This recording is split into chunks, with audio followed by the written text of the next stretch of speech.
Objection! Hello and welcome everyone back to more the Great Ace Attorney as we continue our story through the entire series of Phoenix Wright the Great Ace series.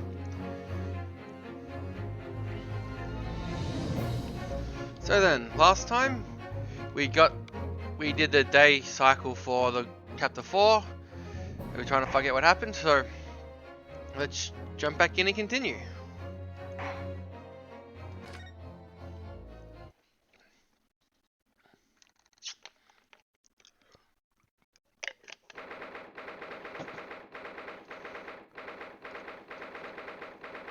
(20th of February, 9:23 a.m. Old Bailey, Defendant's Ouch Chamber.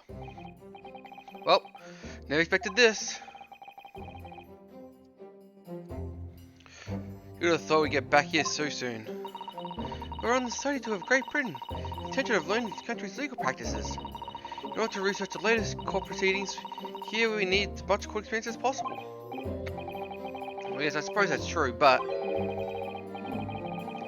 for the person in the dock, it may as well be his or her one and only time in court, and it could be life-changing. In which case, treat it as research may seem a little crass. Oh, when you put it like that, you're quite right. Good morning. Ah, Mr. Natasume. Good morning. Oh dear, are you alright? Your eyes are terribly bloodshot. How the bird catches the worm? That's what they say here in Britain. I've heard that. Yes, I've heard that expression. But really, I don't want to catch a worm. I'm so tired and desperately not wanting to wake up early, but I was so worried I couldn't catch a wink. And now, I'm absolutely exhausted as a result. Do all literary people take things so literally? Thank you for putting your faith in us today, Miss Natasume.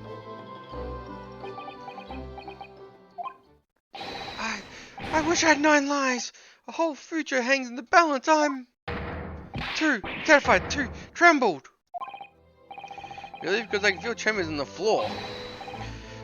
I can't do this. I can't take it. Although, welcome student Neighbor Esquire. Yes?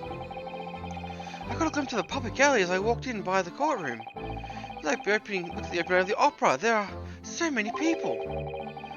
I had no idea that case was such a notorious affair here in London. Oh, neither did I. Do you know why that might be, Miss Satiso? I'm sorry, Mr. Nato, but I have no idea. Oh, that all-knowing look in your face is just coincidence then, isn't it? Don't hide the truth from me! It's because of the Reaper, isn't it? Lord Van Zeeks. Is that right, Miss Tediso? I purchased many different newspapers as I could the fun this morning, and yes, Lord Van Zeek is the front page of every one. I knew it. Sometimes after the prosecutor was dubbed the Reaper of Bailey, he stopped appearing in court. It seems he's been several years now, in fact till today. Yes, Inspector Garrison told us something similar, didn't he?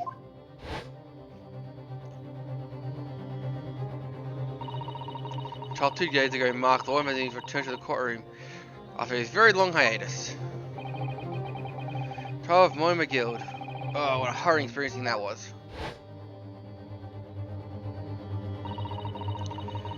We've made the great ways here in the capital than today's.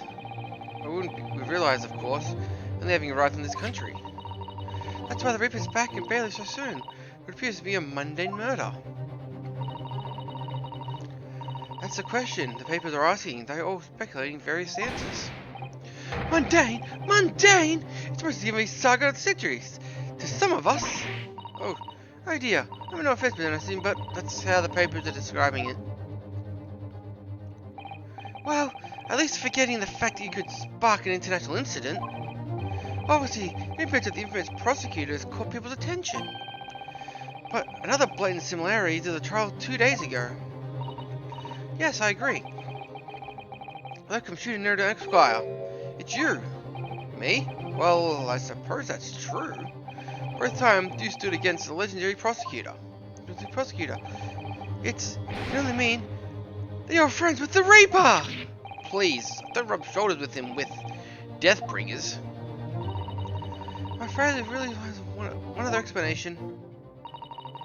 Can it be another example of misintroduce your uncommon bad luck? Thanks for that. Oh, this is just my luck! Why is it represented by the man with frail fortune? Why, the least lucky lawyer alive! Well, let's not forget that it was you, Ms. Anderson, who asked me to represent you. And it's true that I'm just a student new to London with little ways and experience, skills, or luck. But I promise you this. I will fight your corner until the bitter end. I will believe in you, Mr. Natsoon. Oh, beloved locum student Neto Esquire. You're not alone here, Mr. Natsoon. Whatever happens, I'll always be on your side. Oh, benevolent Lord non-lacunar assistant Miss Nat Macobita Esquires. I'm in your debt forever! I shall forget this great kindness. Wait, Mr. Anderson, counsel on defense. The court is about to begin. Kindly make your way into the courtroom at once. Alright then, Mr. Anderson, it's time. Let's go. Hey, Linkley, welcome. Yes! Just in time. Court's about to begin. This is it. My second appearance in the British courtroom. And my second trial against the Reaper. I hope you're watching over me, Kazuma. Because this time, I won't let my faith waver. I'll believe my client to the at least. Just like you believed in me. I believe I can do this now. I'm ready for this fight. Unga chaka, unga chaka.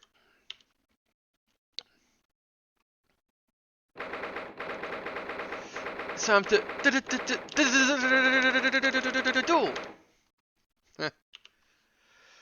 20th February, 10 AM, the Old Bailey courtroom. Wait a second.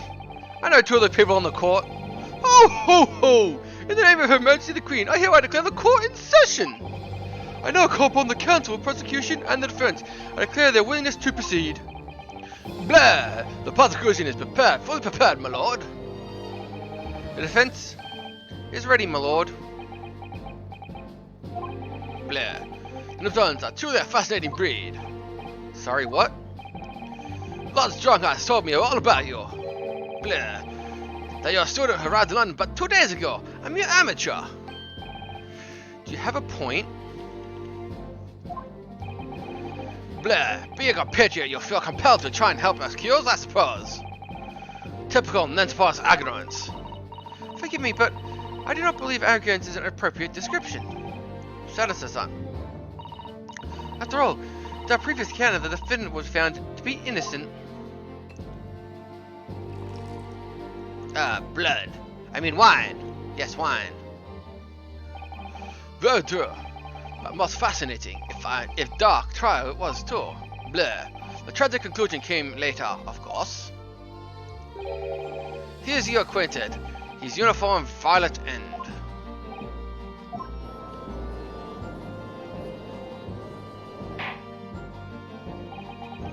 Oh ho ho! Thank you, counsel. I think both sides are fine fiddle. Now, ladies and gentlemen of the jury, are you ready to carry out your duties here in court as impartial members of the public? You never know what might go down your luck, but believe fair play is even one. I must warn you. Ruthless I am to appear. Oh well, not me. I'm sure what you get. Speak down, fellow. I'm afraid to say I think it's quite possible that the moustache fighters did the deed. Come on, what are we waiting for? Laura Daddy did it anyway. Sorry, I didn't quite catch that. Very well, let us proceed. Your opening statement, if you please, Lord Van Zeeks. Blah. Very recently, Great British signed an alliance with the Raising Power of the Far East. Blah.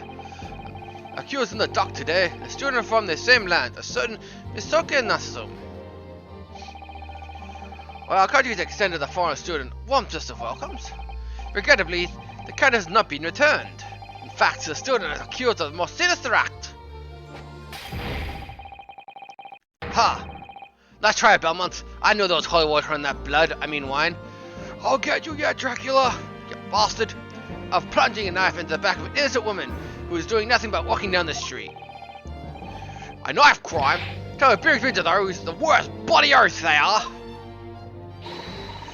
Oh look, this sort of complexion, short stature, he's one dreadful Japanese. Come on, man, let's get it over with. I mean now, everyone, 1, 2, 3. Wait, no. Sorry, I didn't quite catch that. Blah, pray the accused of discordia smashing my hallowed chalice here in the chamber. Allow me to call my first witness to the stand. Very, very well. Bailiff, lead the inspector, please.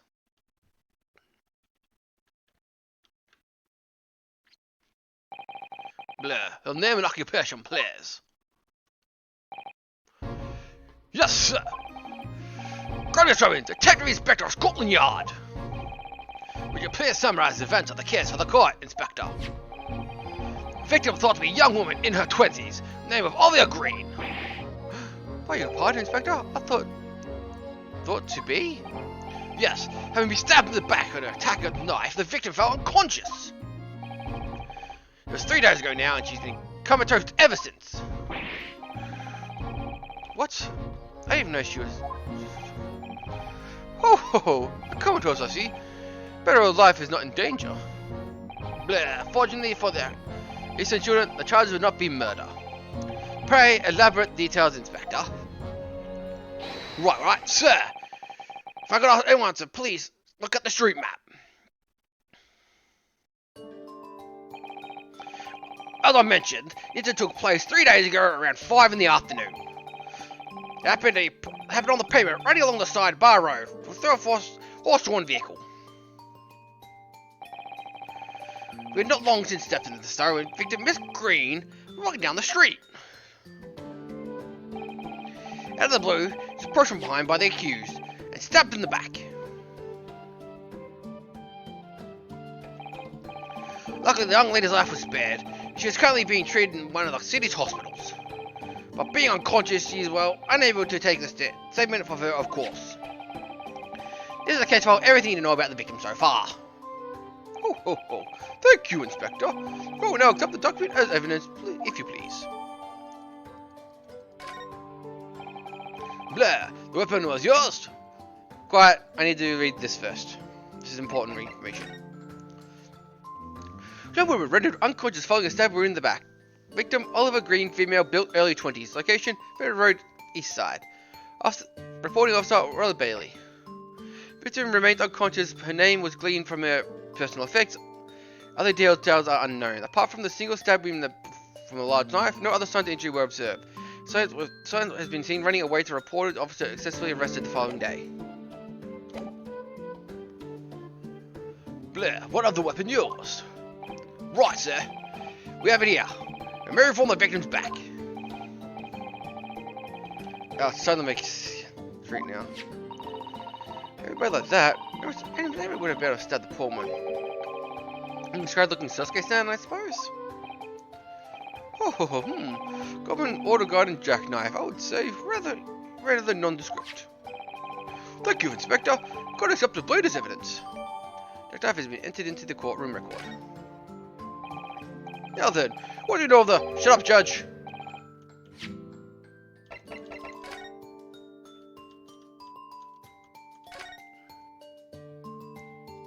Forcing... Wang.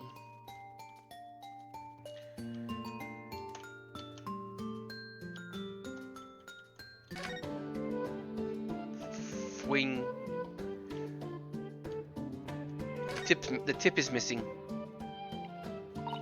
Oh, look here, Miss Meadow. Just the tip. The piece of blade appears to be missing. You're right. Spotted, Miss Sato. What could have happened to it? Yes. You don't think it could still be lodged in the victim, do you? Oh dear. I hope not. That's terribly painful.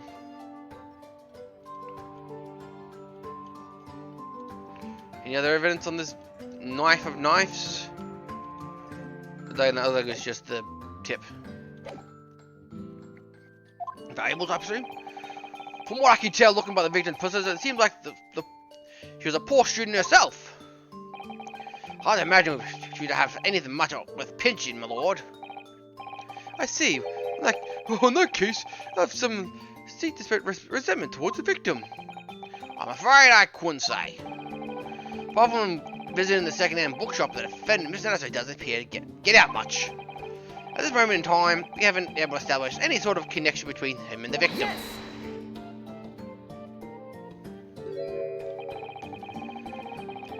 If theft and grievance has been ruled out of his motive, what reason would it possibly have for stabbing the young woman? Yet you arrested the man in spite of that, a totally unjustified, heavy-handed way. Objection. Oh, my face! God damn it, man! Blair, forgive the discourtesy of flinging my freshly uncorked bottle into public gallery. Ah, there's glass in my eyes! Fuck!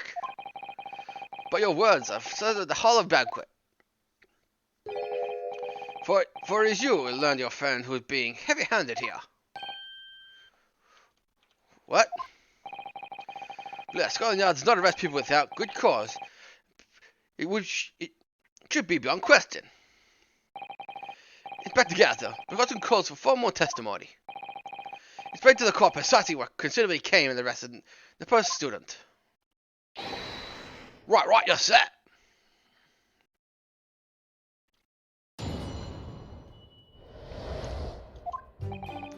As I said, it was 5 o'clock in the afternoon when the incident occurred, and she was unnaturally long flat fogged.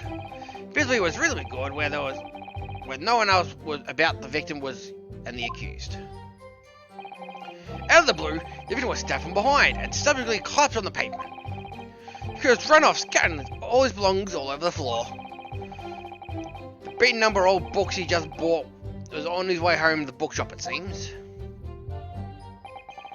Just a matter of working out the books belonged to. We found the bloke and arrested him.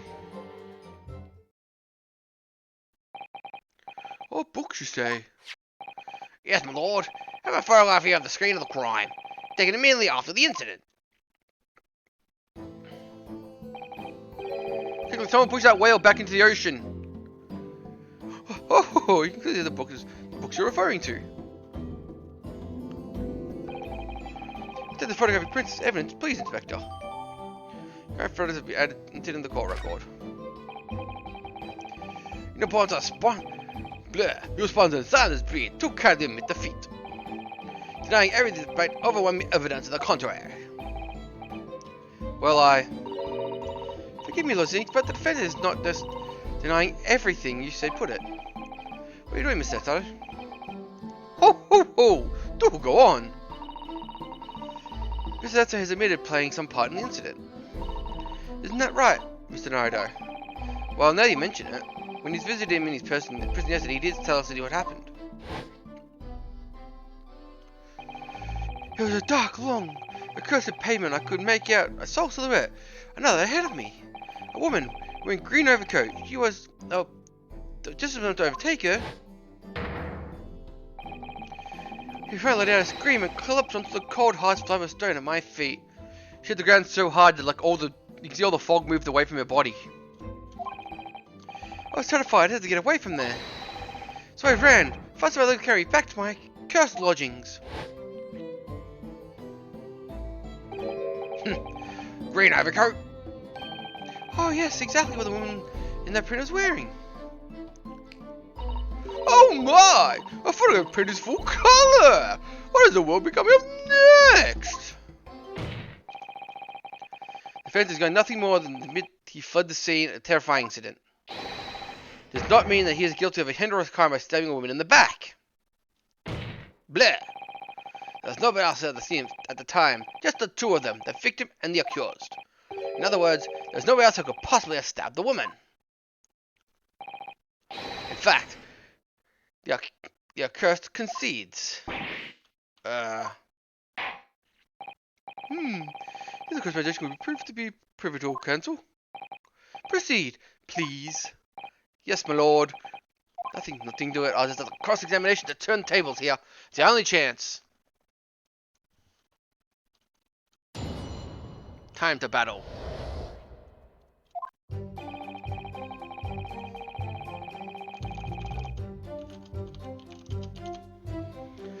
As I said, 5 o'clock in the afternoon, when the incident occurred where unusually light fogged. Hold it! Light fogged, you say?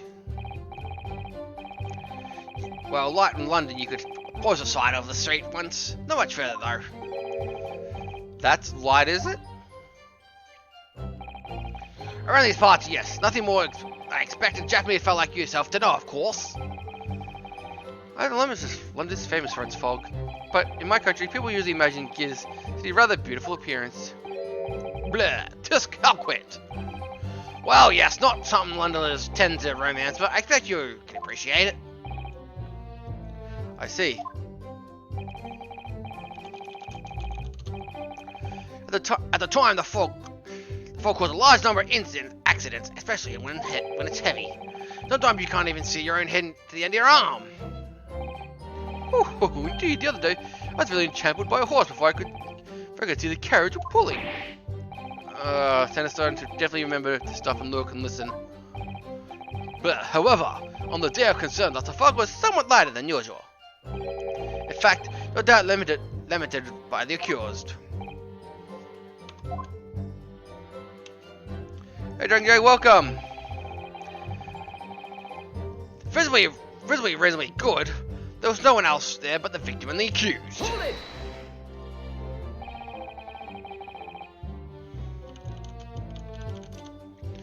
How are you able to say that with so any certainty? Blah, quite simply, learned friend, because there was a witness to the crime have told us. Ah, yes, Inspector Gertison's mentioned a witness yesterday, didn't he? That's right. One of them a policeman, I believe, from Scotland Yard. Right, that's correct, ma'am. Then we must hear from their testimony. Probably will. Well, of course, call them into the stand, should it be necessary. But wait a minute. Oh, you did say that. How's your trip going? It's 5 o'clock in the afternoon in the middle of winter. Well, it could be dark already. No matter how light fogged it might have been, no one could have seen. Blah, I'm aware of the situation. It's a tiny island there in the east.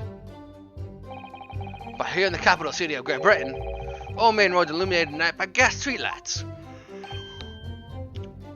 Blah, the prosecution believes that they're able light with the witness of the crime. Ho! Quite! Here in London, the first in history that a man like completely conquered the darkness. Which means they need to hear the witness statements. Or I could just go through the fog and the cross-examination will be able to. Blah, it is Imbocato's defense is taken stock. Continue with your testimony, Inspector.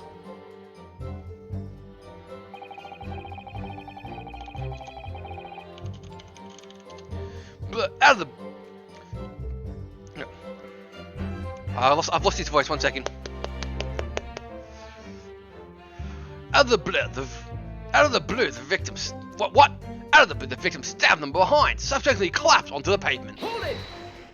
I lost the voice there for a second. From behind, you say? That's right. As you can see from this print, someone stabbed this whale. Yes, quite, Inspector. Handle of the weapon is clearly... Wait. Yes, quite, Inspector. Handle of the weapon is clearly pointing out from the victim's back. See, the poor woman, Miss Green, remains in critical condition. Comatose, no less.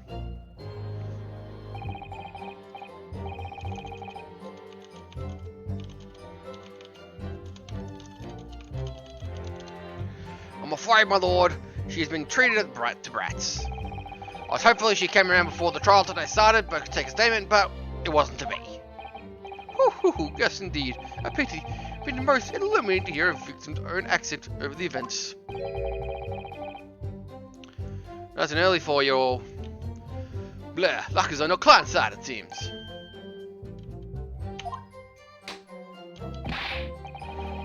On the contrary, the client has been extremely unlucky. Blah, your forced tone simply undermines those disturbingly white eyes, I'm afraid.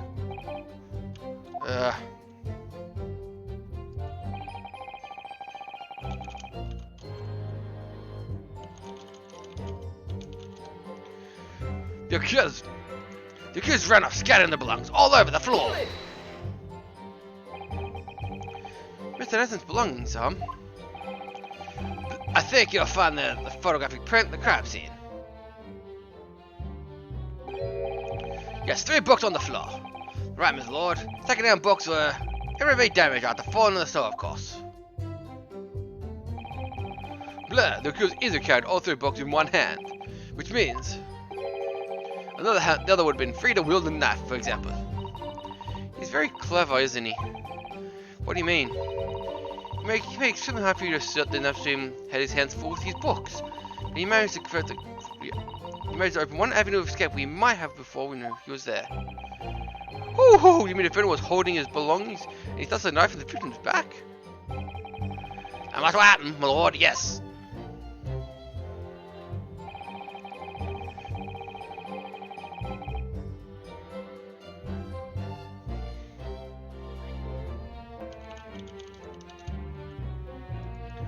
Though, who's being murdered of books just bought, seeing the way home from the bookshop, it seems.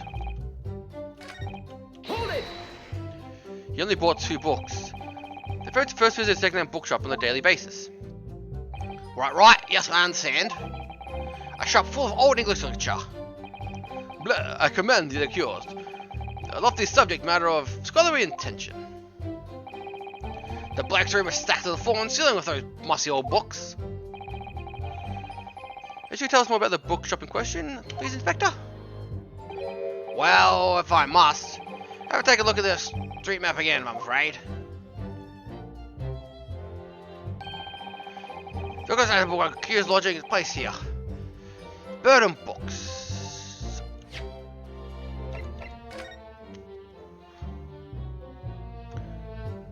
Your books. He went to a different bookshop.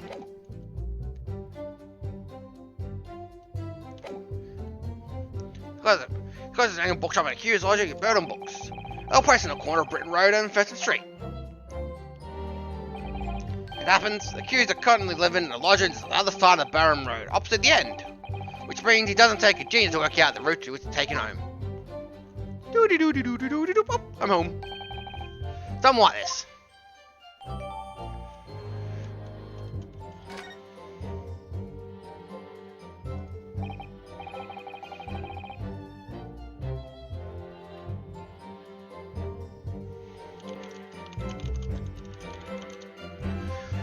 Yes, I can see the conclusion, Inspector. Ho ho ho! We've headed past the scene of the crime on the way from the shop. Listen, Adado. That was an inspector just told us. Could turn didn't turn very violent person. Yes, I agree. There's an important point that the inspector just made being bookshop name. Inspector Gacy, may I ask you a favour? What? Would you kindly add the name of the bookshop to your formal testimony, please? I believe maybe from vital importance. Maybe? Oh, well, you know.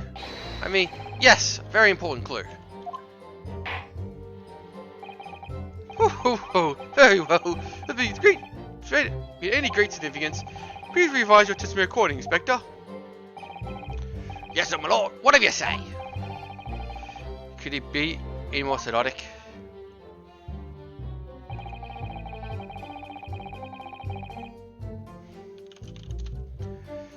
There's no way from banning books, per se. Objection! Objection. I'll probably stop you there, Inspector Garrison. What is it, sunshine? I'm a busy man, you know. This receipt found in Mr. Nesbitt's room. It was issued on the day of the incident. Detailed the purchase of 3 second-hand books. And you found out in the accused rooms, did you? We But that's what the point of the receipt was found. The name of the shop that's printed on. Blah. Go on. This receipt was issued from a bookshop called Your Books. Oh, your books? Yeah, Y-O-R-E, I presume. Yes, my lord.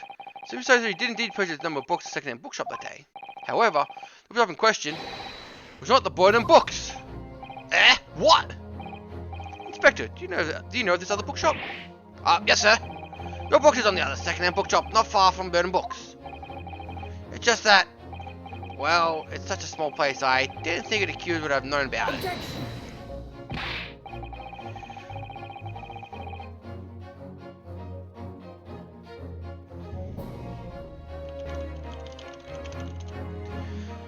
But in fact, it is the bookshop where the defendant visited the day of question. And the receipt proves it. Blah. Yes, for once, What difference does it make? whether the main purchased the most of your books owns makes no difference to the final analysis. I disagree. I mean, after all, have a street map. I'm trying to help. Oh, yes. Thank you. Hello, this, please. The defendant has been returning from a Bird and Books. And yes, he would almost certainly have passed the place where Miss Green was. However, if taking into account the fact that he actually took down the bookshop, Your Books, he may very well have not wouldn't have passed the location at all. What? Could be true. My, rather dependent on the bookshop, I'd say. I declare, it may be a possibility. That's right, my little lawyer, sir. That's what you just said. Absolutely, could be right.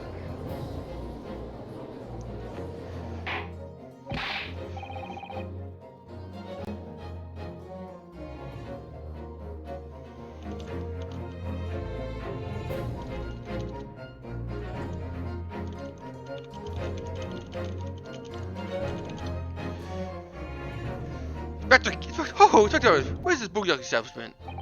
Well, obviously we looked into that. Turns out that your books just here on the corner of Mercenary Street, going east.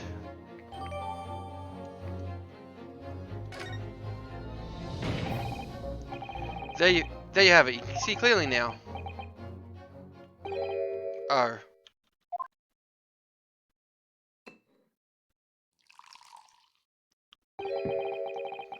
My learned that his friend obviously is training to be a clown regardless of such witnesses. Blah.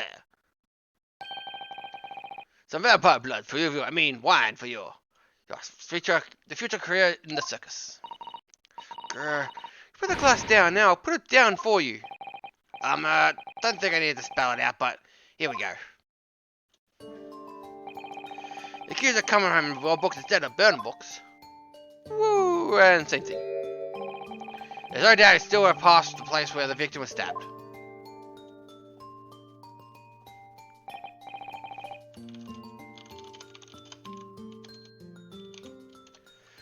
Yes, thank you, Inspector. Blah. Allow me to retaliate what you learned so far on the slow Napolitan's friend.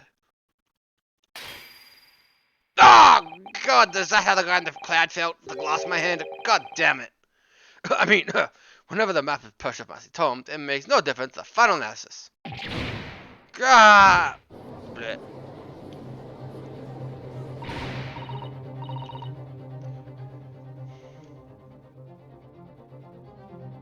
He always has fresh fries and fish. I suspected! You can't fool me! I don't you suggest you try! You what do you say, huh? Enough of this now! I beg your pardon! Terribly sorry, but do you mind repeating that? Sonato, you mustn't give up. Yeah, what do you mean? The prosecutor's assertions is correct. Maybe the jury must well decide that he's guilty. Ah, he's absolutely right. You must think. You must consider the assertion just past forward very, very carefully. Let's think with past like.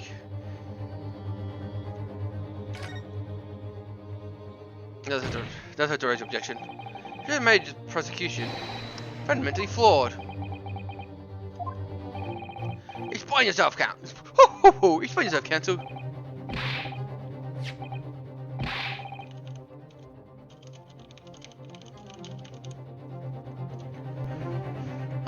Yes, my lord. As you can see when I mentioned this map, return to your books' lodgings. Maybe you could have followed the route suggested by prosecution. However, that's not the only route we could take between two places. The defendant used this route. Look what happens. He arrives back to his lodging without passing the location the victim was attacked. Objection! Blah. Talking back to a clown is full of errands, of course. However, I feel compelled to point this out. The route is what can commonly be referred to as the long way around. Ah.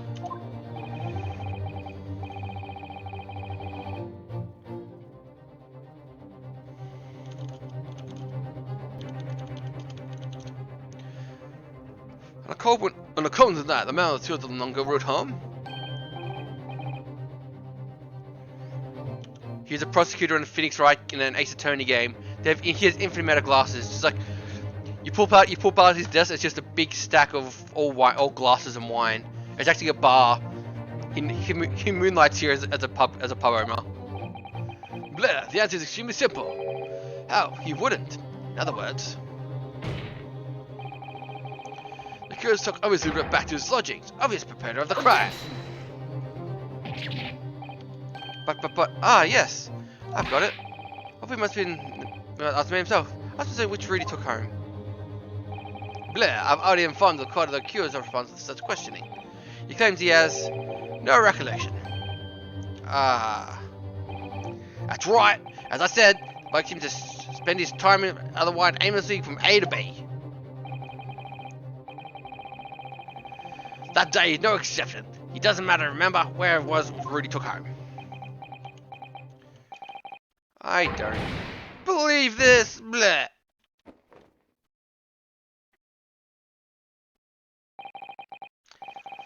Blah, blah, blah. I thank you, my friend. Blah, blah. I suggest that you'll waste your time more on the court. I've lost the voices. Sorry, 1 second. Blah. I suggest that we do not waste more of the court's time.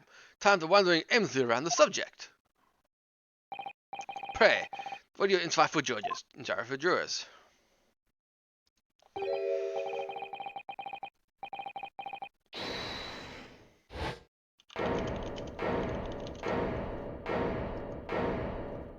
Jesus. I agree with Lord Zik. Wholeheartedly in every way. What? Don't believe he does. Does that mean we members of the jury are completely convinced now?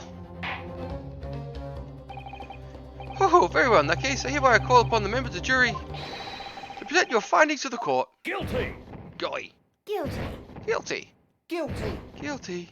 Guilty. Guilty. Guilty. Guilty. Guilty! Guilty. I mean, guilty.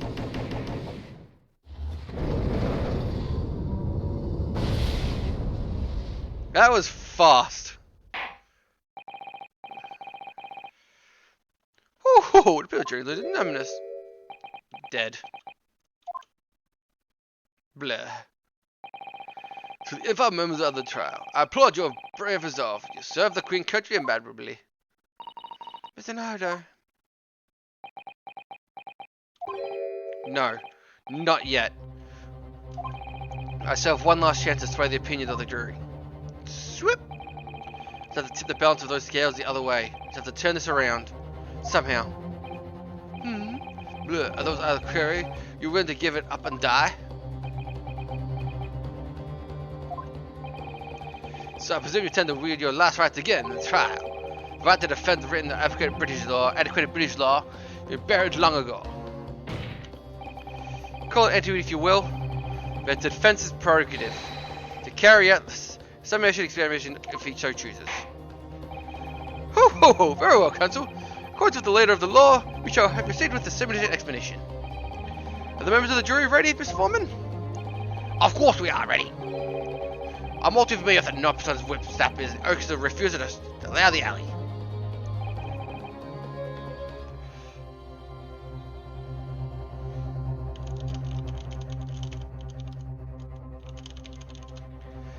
Very well then. Ladies and gentlemen of the jury, You explain on what grounds you've determined he's guilty.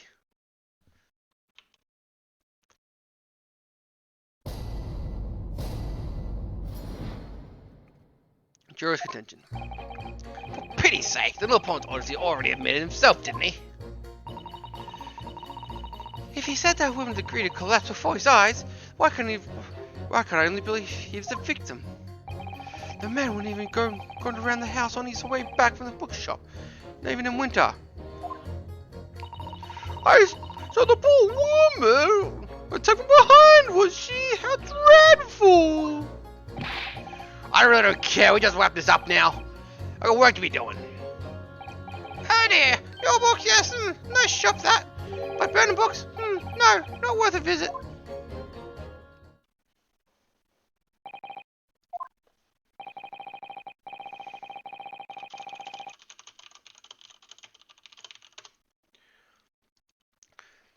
Ooh, from the minor exception, the reasons for finding the defendants no clear. All those was a bunch of crap. Blah, then stabbing occurred only 2 people at the scene of the crime of the accused. And the accused himself. He admitted to seeing the victim in his green overcoat sinking to the ground before his eyes.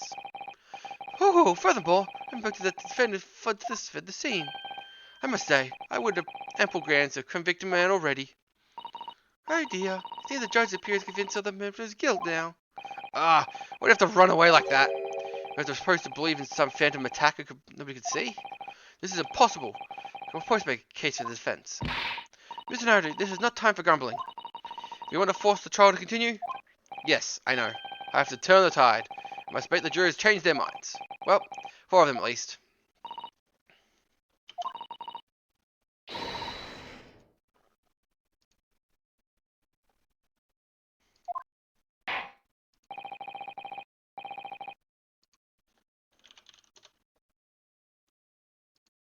You have 4, Counsel. Begin your summoning examination.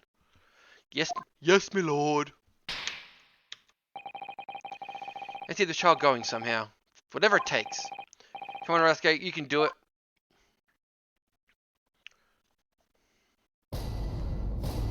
Jury examination. What are you looking over there? I'm in the background in my fish jet. You keep me out of this. For pity's sakes. O'Donnell admitted itself, didn't he? Hold it! Excuse me, but aren't you... That's right. I'm the one that witnessed stand myself just 2 days ago. Yes, I had a feeling I knew your face. Well, the sight of it anyway. If I remember correctly, you're a banker, aren't you? That's right. After the gold rush down under, I came back to London to work. That's all was going to me until you started frolicking around Bruce Fairplay and man's reputation. Sorry? Don't think I've forgotten. I treated the other day. You had me and the young hatter pegged as criminals. Oh well, you know, we're under the bridge. Yeah, there are all sorts of rumors buzzing around. People have been buggering me non-stop. If I could turn back the clock. Well, anyway, I don't know about the hatter, but at least it's clear now. I'm free to make up my own mind for who's willing to get in it. Ugh, thank goodness. Alright, maybe the struggle to change men's mind back given awkward history. Oh dear, I wonder what would become of Miss First now.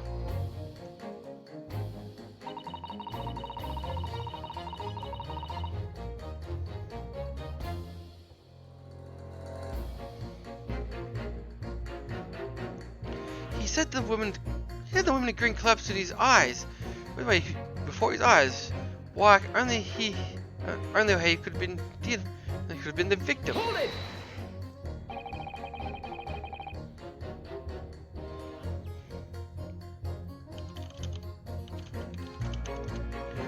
You're right.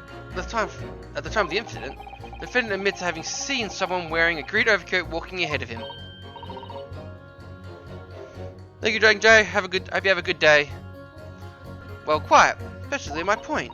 Clearly someone wearing green. Victim? Clearly, victim, little upon man, must be the mustache culprit.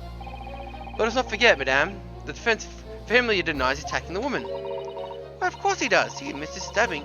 If he admits to stabbing her, life will be over. The man obviously is a liver-faced coward, honestly, claiming the woman's claiming the woman simply collapsed before his eyes. But if that's the lie you're suggesting, don't you think he would have considered someone more credible? Oh, I really can't say. After all, you're a foreign man who goes through the funny little minds. I could tell you what's going through my funny little mind right now, but he wouldn't like it. I do declare someone made a decision. He himself started. There was nobody else around, so he concluded it's obvious. Now he's got possibly committed an awful crime.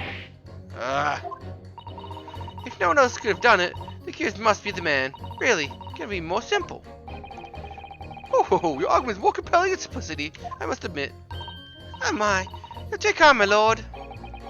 That went well, for her.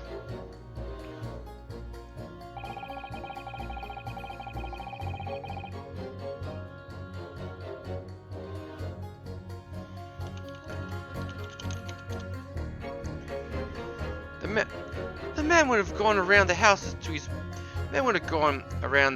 on his way back to his bookshop. Not in winter. Hold it! But you can't deny there's other routes and that's who could have possibly taken back from your books. Oh yes, like you drew the map, you mean? Was it Capitalist Road or something? Precisely. But it seems to me that wouldn't consist whether that little Japanese fellow actually went that way or not. Well, yes, that's true. At the moment, there's no proof that shows he did go there. Well, yes, that's true as well. And I understand it, the accused himself doesn't remember which way he went, does he? Well, yes, that's annoyingly true. Winter nights, dark, cold, so to see it, you'd want to go home as quick as possible. Well, yes, why is this also true? So really, the only thing that makes sense is he went home along the bar road. I'm supposed to be convincing you here. I've given little thought, you know. I've given a lot of thought, you know. I don't make up my own mind with what he did. I mean, there's some logical reason why he might have gone back to Roboto. I'd be different. I'm happy to reconsider my position in that case. Honestly, I would. Why does it seem he might have taken a longer way home? Yeah, it's a good reason. I don't imagine you'd be able to sway the young man with that one. So the poor woman was attacked from behind, was she? How dreadful! Hold it!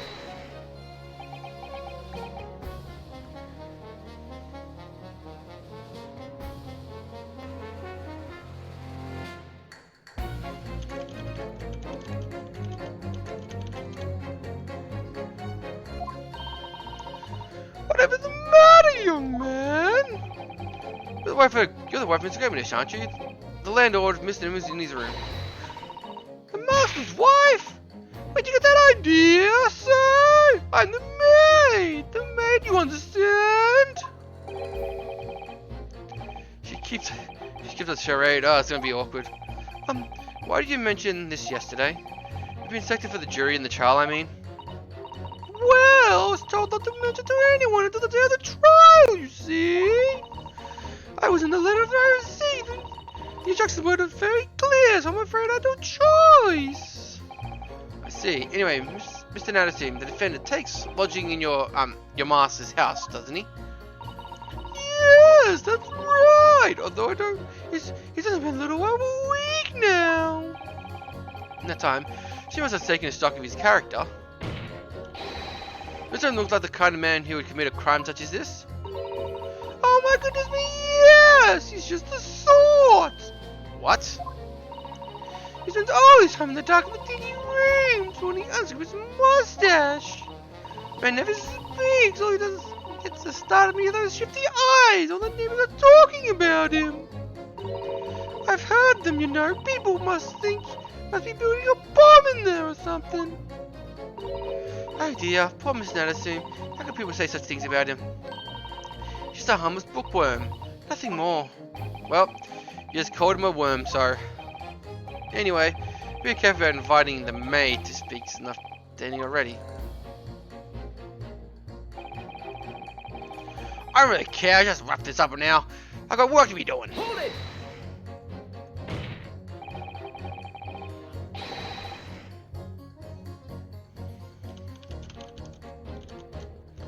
A man's life is in the line, sir. This will take as long as it takes. Well, you don't get clever me, son. My life's on the line too, just so my family's. Like, the likes of you don't understand, but a labourer like me can't afford to take time off. If I don't work, I don't eat, and neither do my wife and my kids.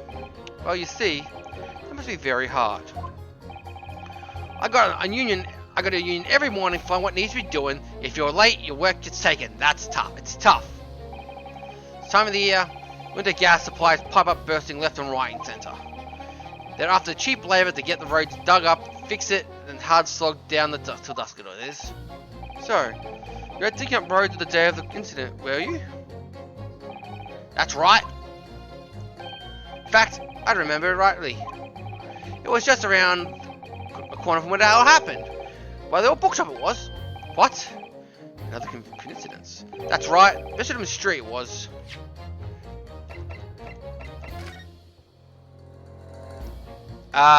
Maybe the road was blocked and he had to go around because the road was blocked because of digging up the road. Miss Street. The map noted there's three named streets. Number 5, you need the formal statement, please. What's the point? You could just go business over with now. Please, sir, it's important.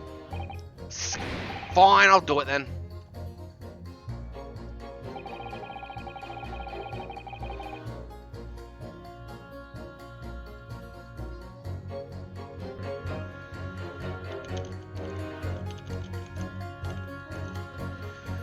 On the day they're digging up the mountain street dust from dawn till dusk.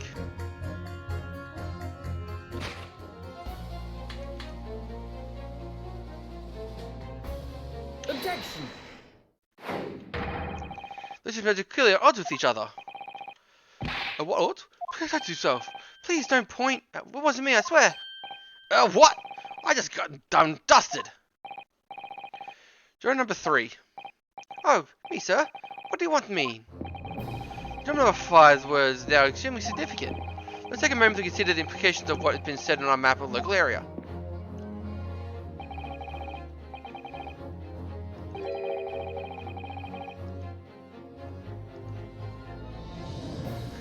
On the day in question, Mr. Nancy visited the bookshop and purchased a number of second-hand books. On that day, you know, there was being carried out in Missing Street, making it impossible, which means the defendant returned home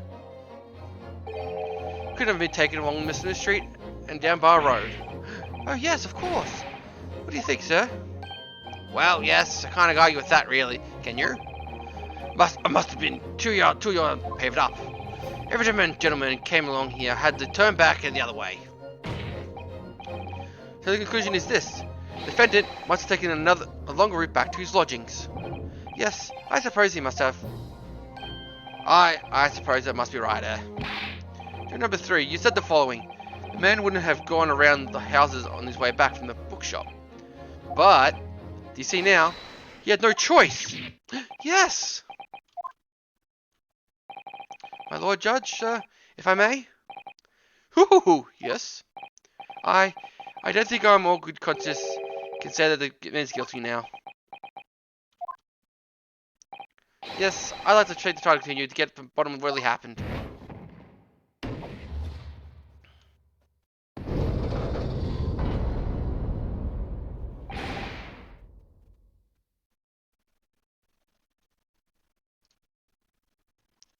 What about you, sir? Who, me? Well, alright then. If there's a hole in the prosecution's argument, I should be filled in. That's what I say.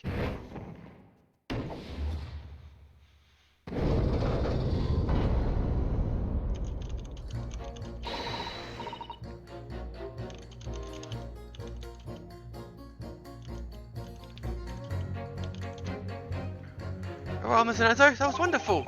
Must have managed to change a couple of minds at least. It strengthens our position somewhat. Yes, put the other members of the jury to consider as well. We ask themselves his current learnings, right, whether or not.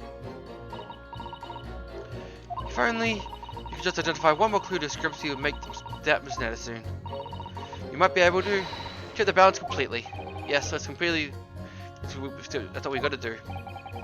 And he's looking to bring up the trial to an early conclusion. You have to prevent, whatever it means, at our proposal. Thank you, Council. Please go on with Summoner's explanation. Yes, my lord.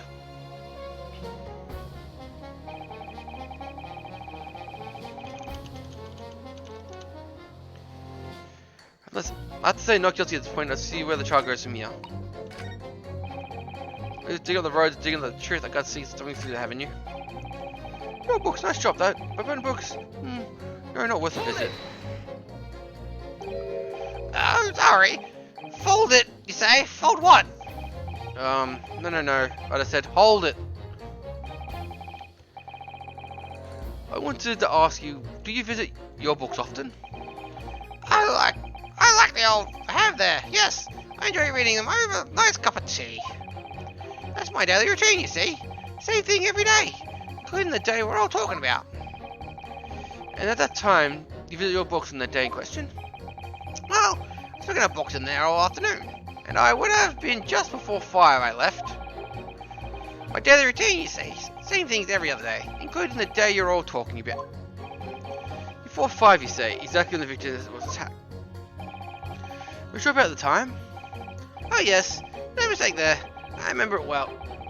I'm not about to forget the day in a hurry. After all, the dreadful time I had. What do you mean?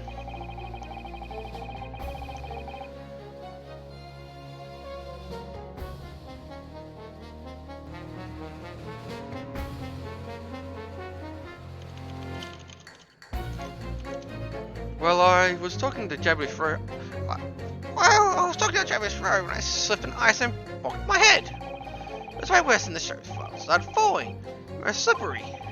Got myself clean now, I did. Really thought my numbers was up. Wait a minute. Let me get this straight. This happened on Cabalish Road? That's right. I live in Cornpipe, you see. Heading down Cabalish Road, the quickest way for me to get back to my 4 books.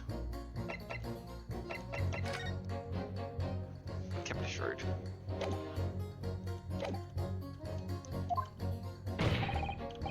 Number 6. If I insist, use my fetch a formal statement. May be very well extremely significant. Sorry. Extremely sick. Oh, I'm quite right now.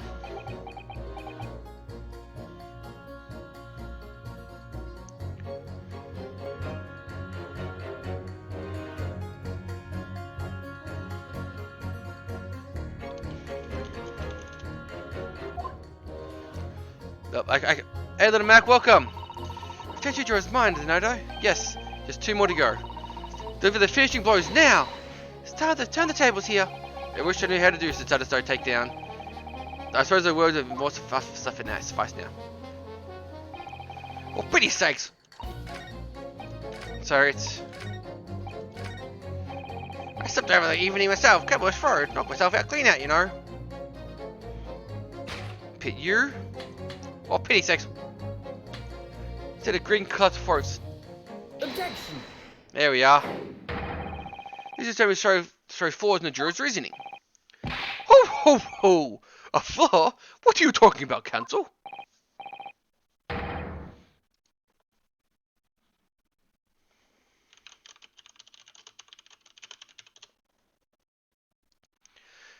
Well, juror number 2, juror number 6.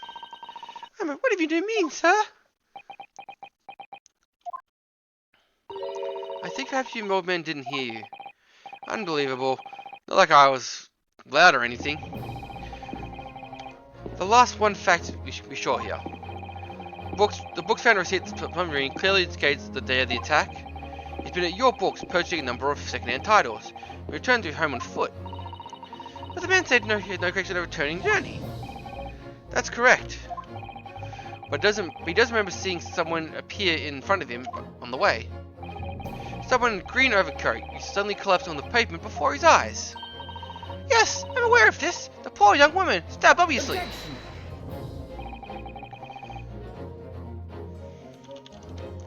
Excuse sure of that, madame? Yes, why, whatever do you mean? I thought you had your account of what happened that day. And then the same afternoon, there was someone else apart from the victim who was wearing a green overcoat and fell over on the icy streets in the neighborhood. Oh my! Oh my goodness. You mean? That's right. I'm referring to, of course, the hard of hearing juror number 6. Are you really suggesting that the person in the green overcoat who the lieutenant saw collapse in front of his eyes was a jolly old judgment over the end of the bench with me here today? That's entirely possible, yes. After all, the old man is somewhat similarly built to the victim. Well, look at that! Oh my goodness me! Oh, sorry, do you need to pee? And crucially, we know precisely where the old man in the green overcoat fell. On Cavendish Road. Therefore, the person Mr. saw collapsing in front of him was in fact juror number 6, which means the defendant must have taken a long route back to his lodgings.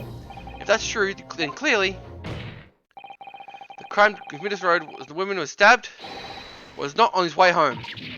Oh my!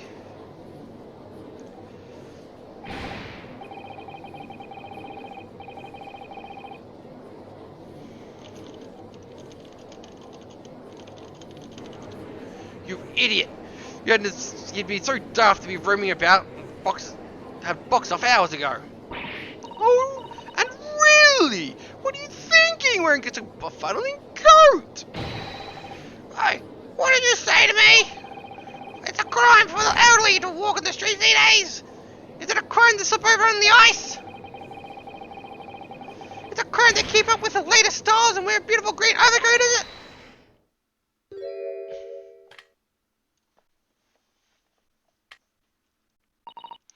My lord, I hope it don't cause you any inconvenience, but... Ho-ho, let's change your leaning, I presume? I do declare that I would. I'd like to call for a verdict of non-guilty. Thank you. And I would too. What? Is it a crime to change your mind? Is it? Well...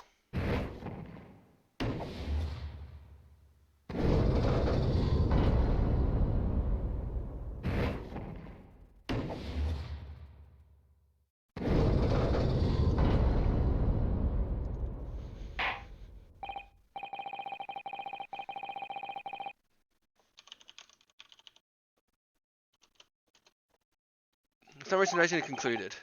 Ho-ho, with 2 eyes and 3 no, and 4 no's. For go on have not guilty, they say. Which means we no longer have consensus among the members of the jury. The trial will continue. Objection!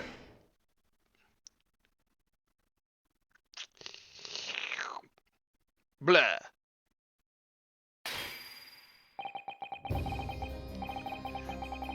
Oh, god damn it. Why do I keep doing that? I got so many glass shards in my hand. I have more glass than bones. Blah. I can see clearly for me to drink from my hallowed chalice at the moment of raising an objection. Only to crush it in disgust. Pray forgive the discourtesy. Lord Van Zeke? It seems, blah, I must retract my earlier remark. What do you mean? Blah, I was mistaken and credited the juniors with intelligence by cribbing them as insightful. Yet we've just witnessed them following the cheap trick performed by Eastern Entertainer. Oi! Whatever do you mean? I haven't tricked anyone, everything I said is the truth. Blah, indeed, Sour Junior Member 5 undoubtedly repairing the road, as he claims. I believe he said it was a good 2 yards of pavement which was investigated, sir. That's right, it took me a whole day to... They paid me nearly a tuppence for it. Blah, now then, my friend, tell me. Do you have any notion of the distance the 2 yards represents? Well, to be honest, I have no clue. 2 yards is a little less than 2 meters. Less than 2 meters? That's not much at all. Blah, in other words, it doesn't really value anyone with a meter of vigor. Would it not agree, Mr. Starwood friend? Me? Look, I can't say you're wrong, no. What? And you perchance erect a sign to prevent pedestrians from passing the site as your work? I wouldn't dream of it. It's a waste of time. No creature's would have hope of passing anyway. Just turn the gentlefolk back they come. Kids jump over it all the time. The accused is no gentleman, as far as I can see. I have little doubt, however, that he could spring over the 2 yard trench in his meandering around town. Ah, that's true, isn't it? The inconvenient truth is the books just purchased were found at the scene. There's no doubt the way back from his lodging, Mr. head down Bar Road. Crushed in a single sentence. An old man. Oh, cold man. You can talk. You said that you were around 5 o'clock of the day. You slipped and fell on the Cavendish Road, Blair. Pray the suspicious nipper rolling behind you at the time. Oh, I can't say I remember. I'm doing the wrong voice, sorry. Blah. What, you don't remember? Blair, how about a wager, my learned friend? What do you say this old man was accused of? Well, 1001 against you being able to prove it. Blair.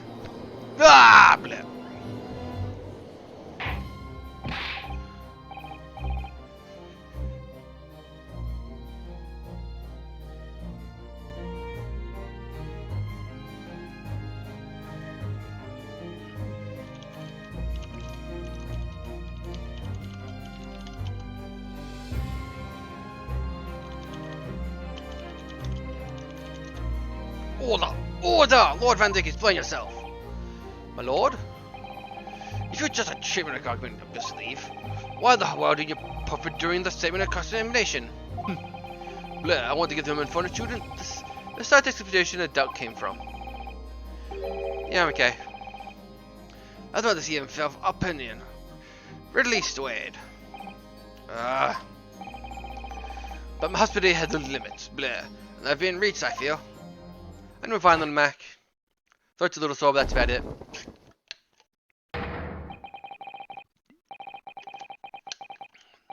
So my sightseeing friend, today's sightseeing tour of London is now over.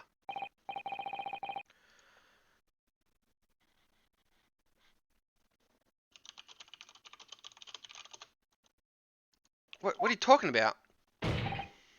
Blur, my lord. Prosecutor requests permission to call the next witness to the stand. Ho, ho, ho. Granted, bailiff. Bring forth the witness. Then the next witness? Miss Navajo, do you remember? You told on several occasions there was an eyewitness to the incident. Yes, I remember. One of them being Scotland Yard policeman, no less. I'm afraid I'd like to be prosecution's next witness. Alright, then. No matter what Van Dyck tries to do to stand as his witness, no matter what he say, I believe the show scan, son, and he will be innocent. Must keep believing to the very end, until the battle is over. You gotta fight for your right to defend. Jesus Christ.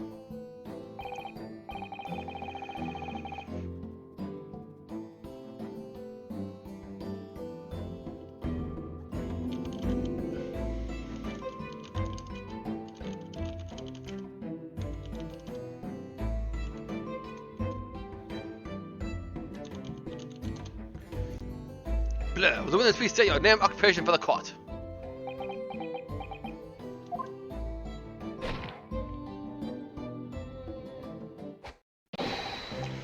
Come to Rainbow, sir! Nothing to report in the streets, sir!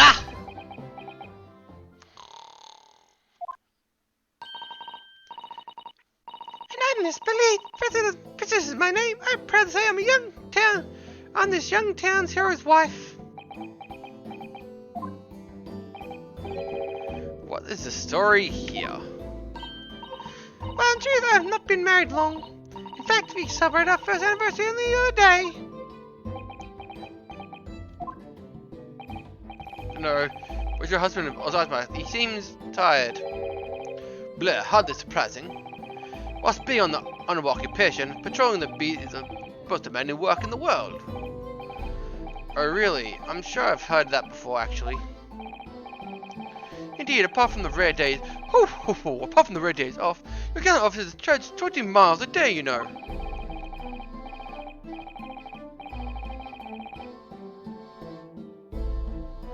Mega Man X Drive? I always loved the Mega Man games, so I might have to look into that. By patrolling the border houses and pubs, collecting taxes, surveying the streets, checking the meters, reading true. They are responsible for keeping the streets clean and lighting up the exhausting and extinguishing the street lights. So the number of items on the list don't sound much like police duties at all. I would just be falling asleep on my feet just had to collapse all after a long day. But it goes without saying, the policeman's primary duty is apprehending criminals.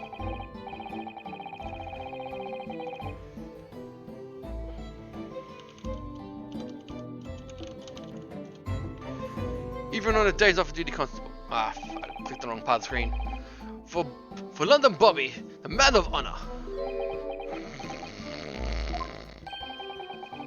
The man of slumber. Blair, on the day in question, this man and his wife were walking down Borough Road in the opposite direction. They witnessed an incident that occurred. Is that not correct, Mr. Bennett? That's right, sir. Isn't it, Ronnie?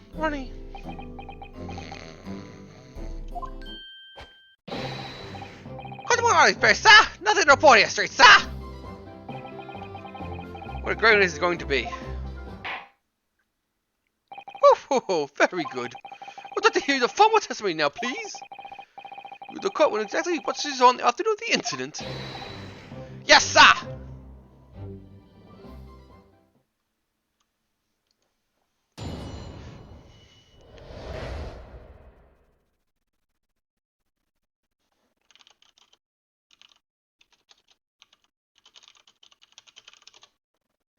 What the witnesses saw. It was our wedding anniversary. Ron and I were taking me back for a meal. He was no time for change after work. On the way, two shadows appeared out in the fog on the pavement in front of us. All of a sudden, one of them just collapsed to the floor, and the other scattered something before running off.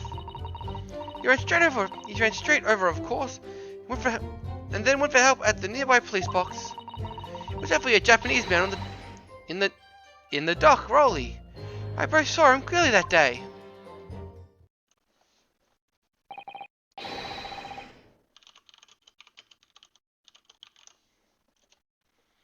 Was extremely probably testimony, I must say. Oh dear. This policeman and his wife are claiming to have positively identified Nasser at the scene. If their testimony is true, alternative course of events to establish in the summation will be quashed. Blur, the death knell, in fact.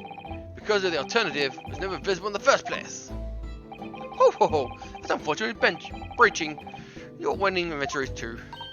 Oh, I know. But I still managed to get out for the evening with my man. I thank the Lord for that. Gosh, life in London, Bobby, sounds very hard indeed. Blur, indeed. However, this cross-examination will be over in minutes. We may have time the rest of this afternoon. What do you mean by that? Blur, my learned friend, the witness saw the faces of the men fleeing the scene. Blur, the testifying under oath that without doubt the occurs Misosoki's Neme. And one of the witnesses is a policeman, no less. You appreciate the gravity of the situation, I'm sure. Except that the man is so tired, he's left did all the talking. Blur, Counsel for the defense of comments, cross-examination, please. Yes, my lord.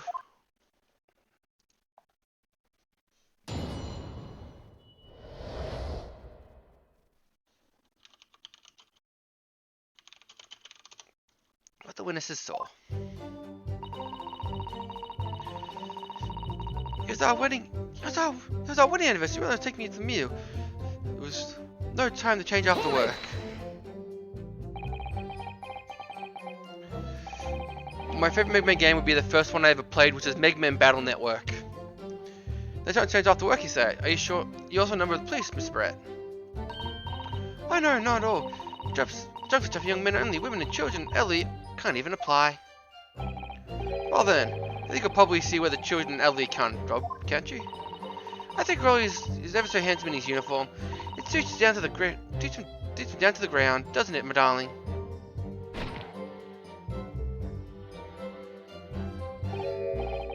What?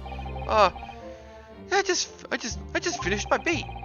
And Pat, we're heading back to the station. Really planning on getting changed there. Is he taking your sleeve? This is creepy. Oh no, I prefer you in your uniform.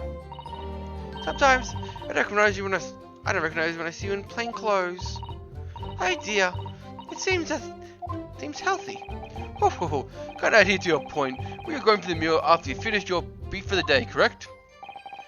That's right, sir, yes. Although I wasn't fit to drop the honors after spending the whole day on my feet. My placing is my life, sir. I'm proud the owner of this to serve the city of Queen to the end. What's that now? My warrant card. Proof that I'm a London copper. The noble finding principle with a force written on it. Remember, all policemen so sworn duty to patrol the streets of London, down uphold the policeman's common man. Sir! And that's a noble cause. I cover 20 miles every single day without fail, without grumble. Because I know that the patrolling of my brutes is that Londoners need to hear safe and secure. So fighting crime doesn't appear to be into it then. But sir, this one particular day I was looking forward to celebrating my wedding anniversary. I desperately put up, but with lots being married to a Bobby like me, I wanted to show the dear wife how much I care. Oh Pat, Oh Ronnie. Oh, what a charming couple. Their young love is such a joy to behold. If it's a little over the top, perhaps. And then, kindly describe what happened next.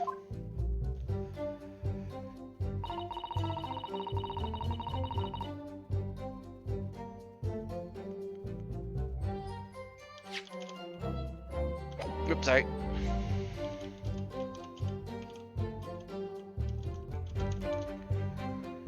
Anyway, the two started to appear out of the fog, the pavement in front of us. Hold it!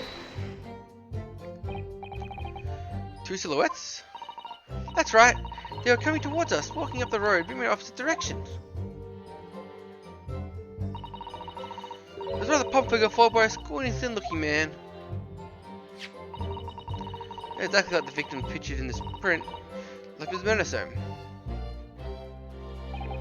Yes, but unfortunately, it does. Blur, you're certain that at the time there was nobody else nearby. Oh yes, quite certain. I was dark. There was street light. It was dark. There were street lights on Bar Road. You see, nobody else around at all. Isn't that right, my darling?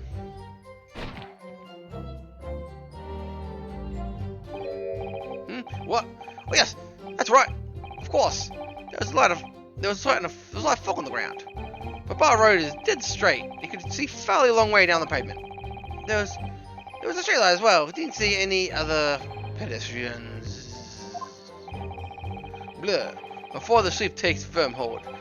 Your answer, please, Mr. Bennett. Are you quite sure of what you just said? Yes, sir. As a cop, I spend all my days every day in most of the streets. I swear, sir. I'm sure. My love of Patricia is true. Oh, Patty. Oh, Pat. Oh, Rolly. Some maintain there's no one else around at the time the victim later attack her. It doesn't seem like it must be somehow really happened. It's being seemed like out of nowhere to run. Well, didn't stop presuming did it. You've had the scene so convincingly. Oh, thank you. I believe reason clear. Mission before incidents now. We're going to be followed.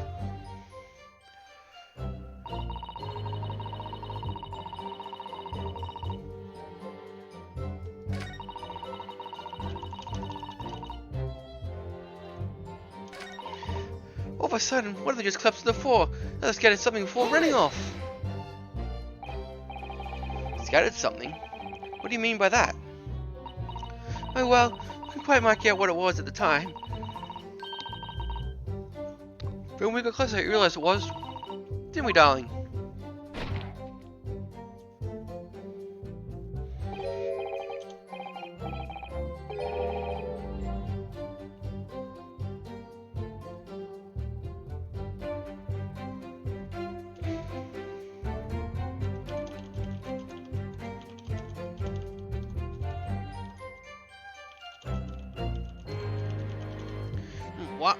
What? Yes, that's right. It's more books. Oh, I see. Oh, books. Yes, sir. A copper dropped a number of them, all around the victim laying on the pavement. Indeed. Here's a picture of the photograph for print. That runner Japanese man did what he did. Let's not forget that it remains to be established that the defendant is indeed the attacker. Well, we saw him. It was a man on the dock, without question, sir. The moustache, hunchback, cat-like eyes, the torn mouth, snub nose, everything. Any more insights you wish to throw in? That's right. You looked down at the poor defenseless woman, but with her terrifying, intense eyes. And suddenly threw his book to the pavement and ran away. I see. This is tough. They seem to be though they were telling the truth there. Blah, I remind you the court is unrated testimony comes from Peterson and his wife. Now please, continue.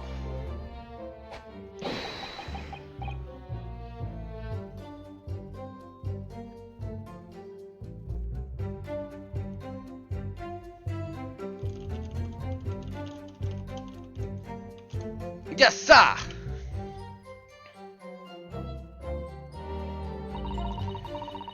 You're in charge of a course with the help at the nearby police box. Your young husband went to fetch help? No, I went. I may not be a police officer myself, but I'm a proud wife of mine after all. Is it alright, my darling?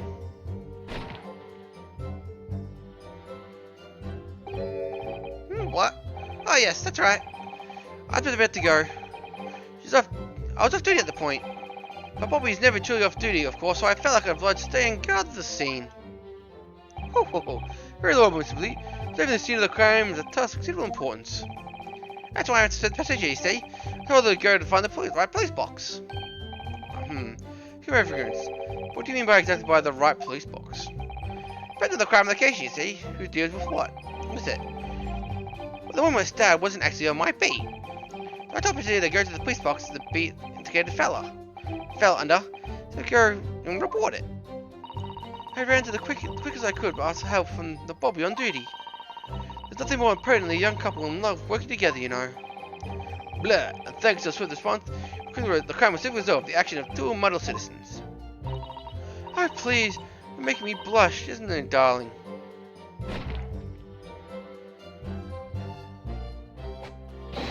Yes, sir.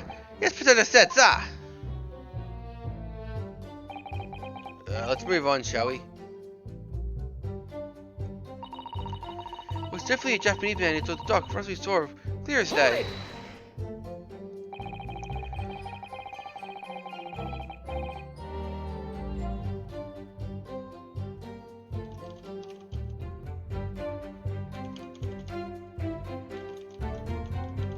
But surely you wouldn't have been able to see his face by the light of the gas streamlets, would you? I really could. Us funders are exceptional eyesight, you have, you know. Right.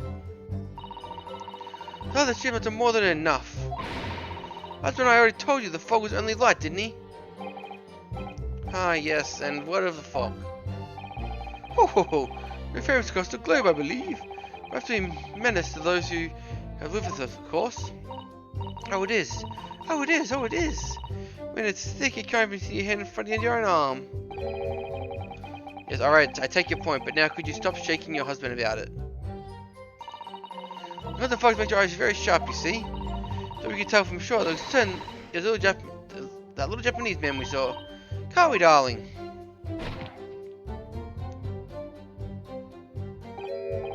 What? Ah, yes. It's accused, no mistake. Mustache, the hunchback, the cat-like eyes, the turned mouth, the snub nose. Unmistakable, sir. As far as complete testimony is concerned, they can't actually be questioned. If they son, they really saw running away from the scene of the crime. So that's it. That's the entire testimony. What do you think, Mr. Naruto? Well, I hate to admit it, but on hearing the testimony, it really doesn't seem like people saw the way they saw. Someone was running away from the scene of Bear Road that day. Yes, I can feel the same. If that's true, where does it leave us? Where's the jury called for a guilty verdict after all the testimony? Oh no, well, what can we do? If Kazuma was somewhere here, what are you trying to say? I think we try to find the contradiction somewhere else within the testimony. It means somewhere else. The statement just seems to know is unequivocal. Calling this a question won't help. But if we can advise some other part that something that appears to be contradicting the facts, we might be able to discredit them. If the jury doubt their memory is secure. Alright. Simply put, we must focus on finding the discrepancy in their statements somewhere.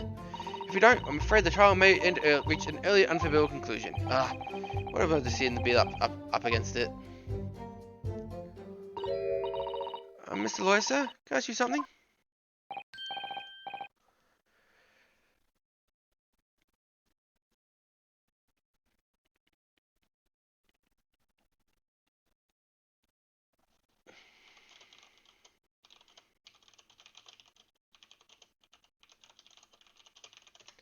Oh, yes, what is it? Well, if you keep asking us all these questions about everything we've told you so, seems like you don't believe our testimony. Is that right? Is that right? Is it? Well, out with it. Huh? That's not it. That's really not that at all. That's what it is. Please remember. You know what? And I know what I saw. Remember every last detail. Every like. Oh, I know. About the books the man dropped. Okay, then named every single one. I could every single one. You dare question the reliable testimony it is?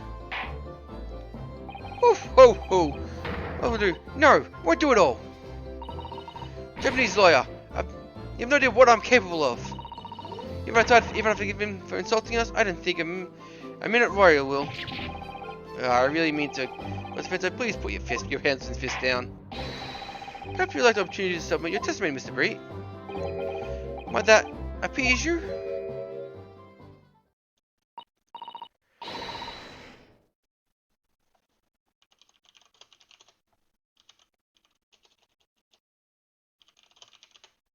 Thank you. We'll just say things nicely. Wouldn't it, darling? Here we go again. I couldn't even tell you the name of the 4 books that flopped at the scene.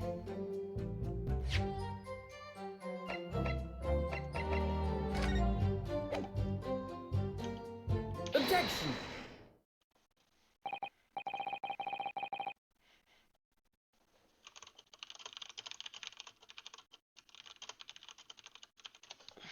So he's saying there were 4 books? That's right, I remember all of them. The picture of Minnesota somebody, the voice of Yangling, the meal for someone, and the trigonometry of something. Sorry, Mr. Beat. Mrs. Beat. But there's a fundamental flaw in the statement. Of yours. Oh no, what? What flaw? Simply that the scene of the crime. There are only 3 books, not 4. What? Have a good look at this photographic print of the scene of the crime. As you can clearly see, there are only 3 books. But no, can't be. I saw them. Oh, I know what. Yes, you can't fool me. Sorry. A big old lump of the dead body. If I so lady comes blocking the view for the book is all. Let me set you remember the poor woman isn't dead, insulting her size. No, I'm sorry, Mr. B. Could I please possibly drop 4 books that you described? Why not? Blur. Fascinating. From your assurance tone, something you can readily ascend to evidence, I presume? Ah, evidence.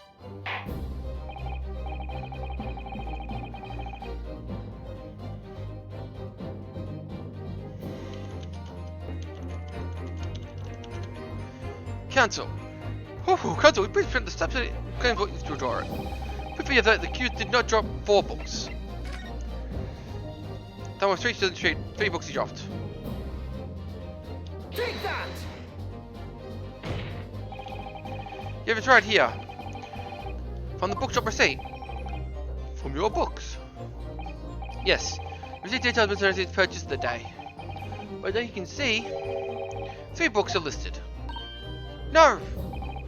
Therefore, Mr. Receipts only dropped 3 books in the scene of the crime. Which means your powers of observation, madame, cannot be relied upon. Grrr. So you cannot be denied That you say you were defendant you saw could also be mistaken. Oh no! Oh no! Oh no! No! No! No! No! No! No! Objection!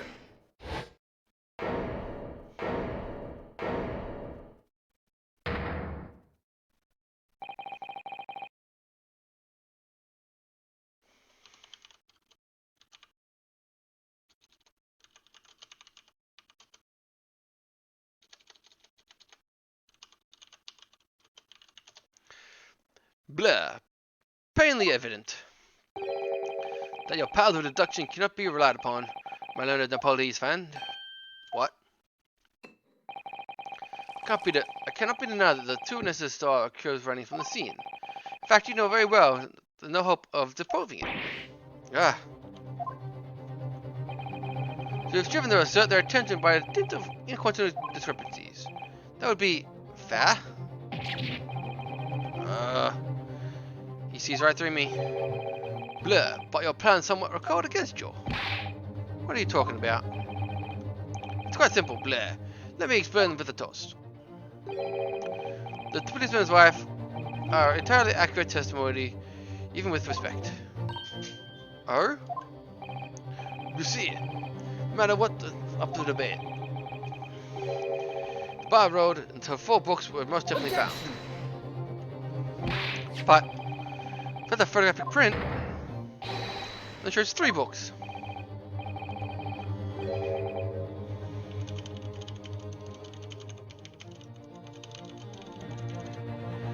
Blur, that's quite right. It's in the print. The print? You mean you say? Let me present you another, one that shows the victim's hand. The pride of the lion's pride. I don't believe it. That's the 4th book. You will observe. 4th book is hidden from view of the original print by the victim's torso. No. No.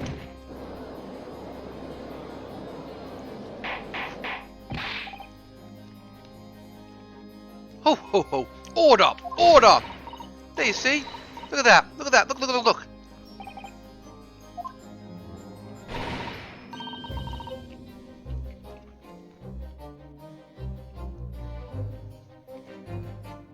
Sorry, tease here.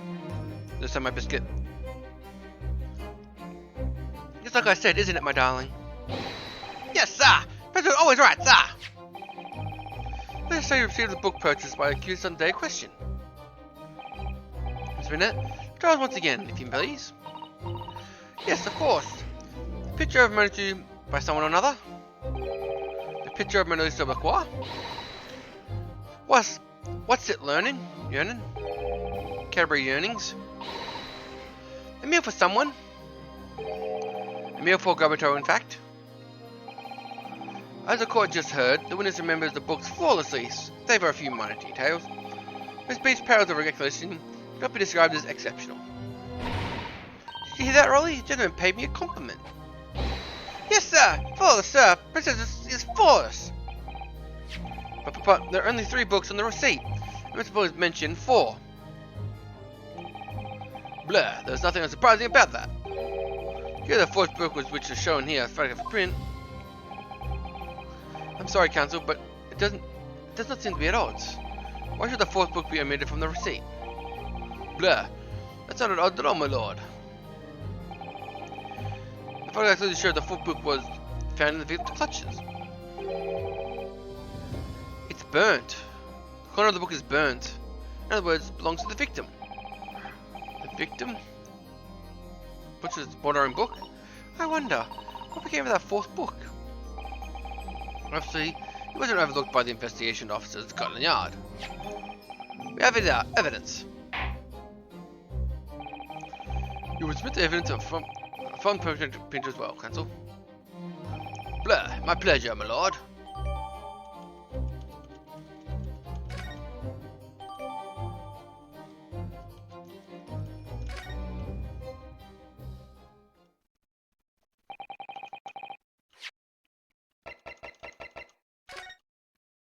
You see the book is burnt on this end. And is this one burnt? It is burnt. Oh, look at this. The book isn't barely burnt. You're right. I'll never be able to read it in this state, especially not the later pages. It's a terrible waste. Judging from the scorch mark at the edge of the paper, I think the damage must have occurred recently. A book recently damaged by fire. What's that raise of red flag to me?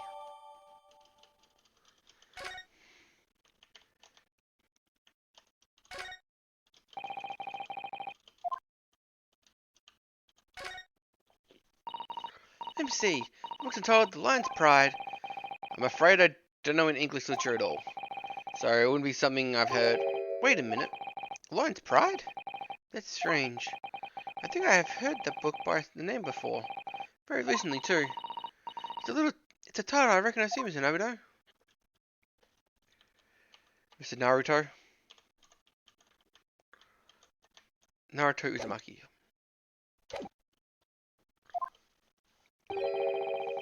Blah, I've nothing further to add. What? Blah, you seem surprised, my little friend. But your resistance has now been in vain. Entertaining us, yes, but futile. Despite his longer routine of accused lodgings, they tried to establish a simulation examination. Attempt to escape at the witness's powers of recollection. Is your question examination futile? I walked right into this. You see, everything I said is true. It's not right, my darling. Yes, Pat. Marry me, Pat. Blah. So have the ladies and gentlemen of the jury would like to consider the positions? So the court waste any more time in the police travesty. Or is the decision of your miss to make all too apparent already? I've heard all the witnesses and seen all the evidence. This trial has run its course. Mr. Naruto, I'm afraid we're in trouble for curious position. I know, but if I fight back the wrong way now, I could very well make matters worse. Think, Sasuke, think. What would you do now? Objection! I'm not done yet.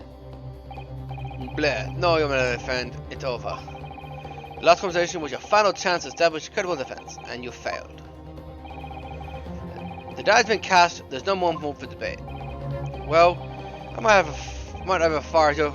It might be as far as you're concerned, but. Can't think of what to say.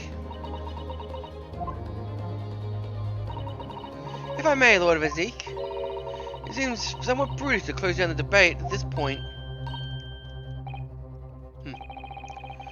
Your insignificant little eastern island must have a lawless hole indeed. For a lot of the judicial system have accentuated an irrelevant moment like this. Oh?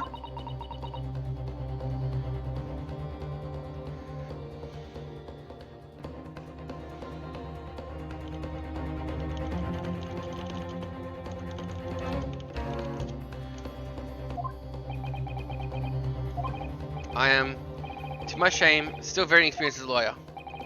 So you'll have to forgive me, but I consider my assistant advice essential and her opinion invaluable. Mr. Naruto. Ho ho ho! One of this land's greatest guiding principles is tolerance. So, the court will hear you, madam. Go ahead, Miss Naruto. Please. Very well. Blah, very well. Pray, what insight can you give to us? You've been overlooked in this matter that you see fit to pursue further. Well, of course, been presented with new evidence, but only after the last cross-examination is finished. I see. You believe that this evidence warrants further examination, do you? Mr. Naruto, what do you think? It's just possible that the new evidence might be the decisive proof we've been waiting for. The judge sort of sent members of the jury to announce their leanings at any moment. And of course, he's sure to ask you to explain what the crucial piece of evidence is and why. We must take this opportunity to examine the defensive as soon as possible. I understand, and thank you, Mr. Naruto.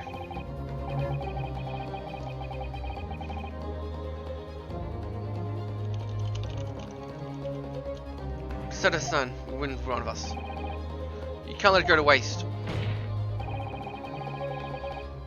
The defense wishes to present evidence, my lord. Very well. In defense of persons may further proceed to piece of evidence. Info apparently offers the proof found in science in the case was overlooked. Take that! Evidence in question is this. What can you see from the newly presented photograph print of this crime scene? The fourth book, found in the victim's hand. Objection!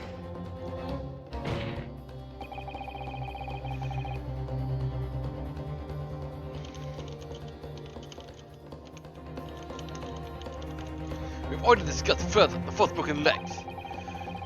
Other than being physically discussed at the time, the internet has not significantly been attached to it. Pursuing the matter further was a flagrant waste of the court's time, as you well know. Ah!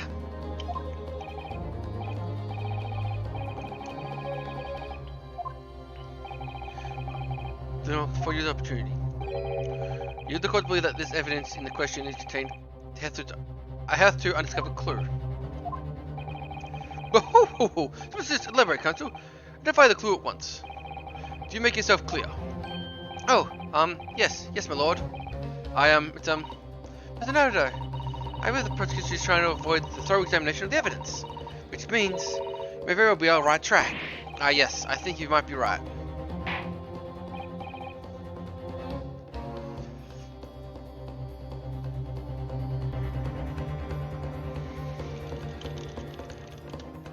So cancel. Possibly where the vital clue of this case, which conceals. Whoop. Whoop. No, I should have pushed R to present.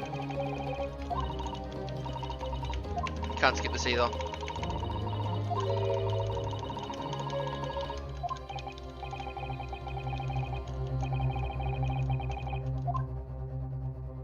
Got it! But ask the court. Observe the back of the book in the question. The back? What do you... Goodness gracious! It's been burned to a crisp. So we'll have to ask ourselves, why is the victim clutching that's clearly an unreadable book? An undeniably extreme unnatural thing for her to have been doing. Objection!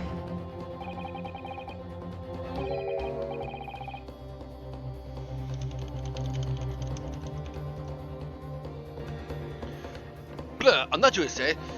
What of it, Mr. Apollonie's friend? Oh? If I were to concede the point, it bears no relation to the case, there's nothing to discuss. So what do you wish to assert to find them in some clue of what happened that day? Hey, enlighten us all. The truth that does shared book hide.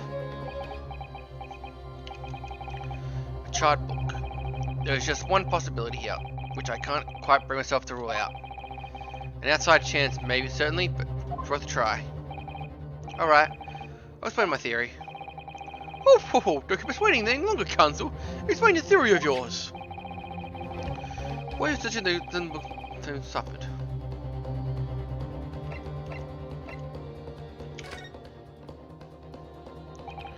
My lord, the bit on the back of the book reveals a startling truth about the book's owner. I beg your pardon, but I already know the book belongs to... A victim grabbing in the hand fell to the floor right after nothing fears. The question of how the book came to the victim's hands yet is yet to be answered. However, as to the question the book really belongs to, we're orientated it. The defense has a very credible answer. Goodness gracious, how can you possibly... Blah, very well, play on with your futile attempt to lay the inevitable demise. Do you remember, the case is the jury may as well burn your little gamble as goes by. Counsel, the bench response here likely to influence the final outcome of the trial? Tell the court, who do you claim the owner of this book, this burned book? Take that! It turns out that book belongs to the couple who owns the house the defendant has his lodgings. Mr. and Mrs. Giverson. Blah, the landlords? And whether this is extraordinary coincidence or not, some kind of fate at work, but I don't know, but... Of all the people in London, one of the 6 chosen for the jury duty today... Blah, is none other Mrs. Giverson herself. Oh It's me! I think you must be mistaken, sir. I am not Mr. Gibson's wife. I'm his maid! This is much easier if you would just drop the pretense. Alright then, I have a simple question for you. Have you ever seen this book, Mr. Gibson's house? I would never assume knowing all the books he keeps, sir. Objection!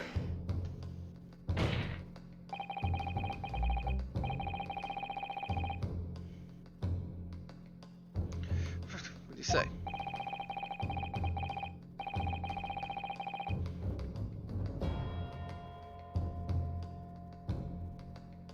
Blur, you're a capable of hard-working member of the public, brimming without shared evidence.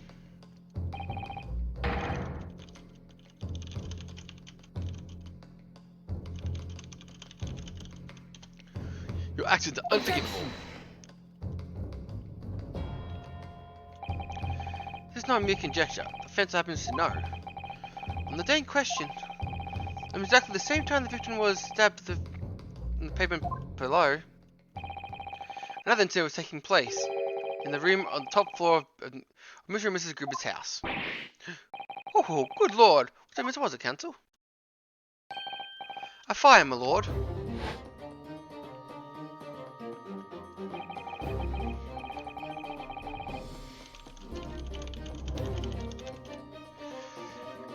It was a fire day. It happened in the blink of an eye, you know?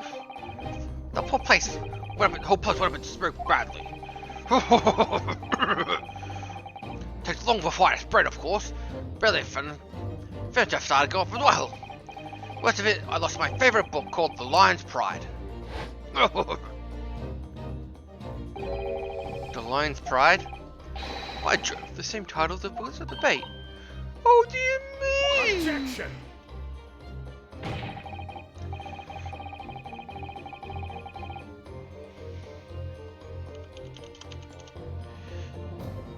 Blur, this is resistible. Or you have told the court of the book by the name involved in the fire. In which case, what a reasonable accumulate the burnt to ashes. Entirely unreasonable to interfere if magically removed itself from the scene of the crime. Perhaps it would make more sense if I told you that of course the fire was marital discord. Without going into details, it appears that Mr. Gibson was considerably enraged. Apparently she continued to attack Mr. Gibson even amidst the flames. Oh, how awful! I can't even imagine being so horrid to the one you love. Can you, Rolly? Absolutely not, sir! My princess would never raise a finger against me, sir!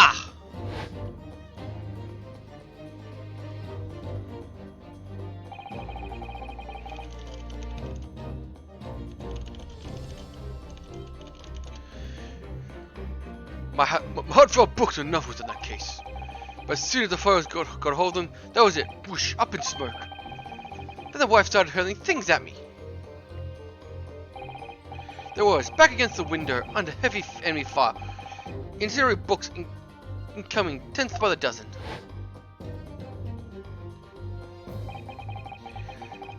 Oh, the man is back up against the window. Many books thrown at him.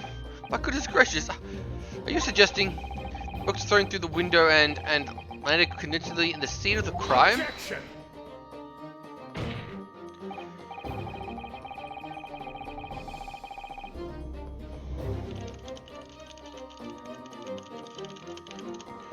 No. Blah, no. Thorough investigation surrounding error was conducted even in the incident. There's no report of Garrison's window pane being broken. That's quite true. We also saw no sign of the broken glass when we entered Vince's household.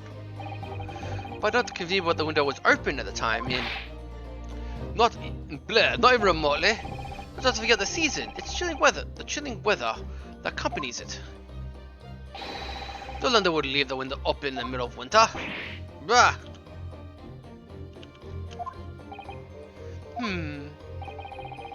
Does the defense postulate the scenario at all, serious, Counsel? Or do you essentially claim the book found at the scene of the flame projectile thrown by his wife? I believe this possibility, my lord.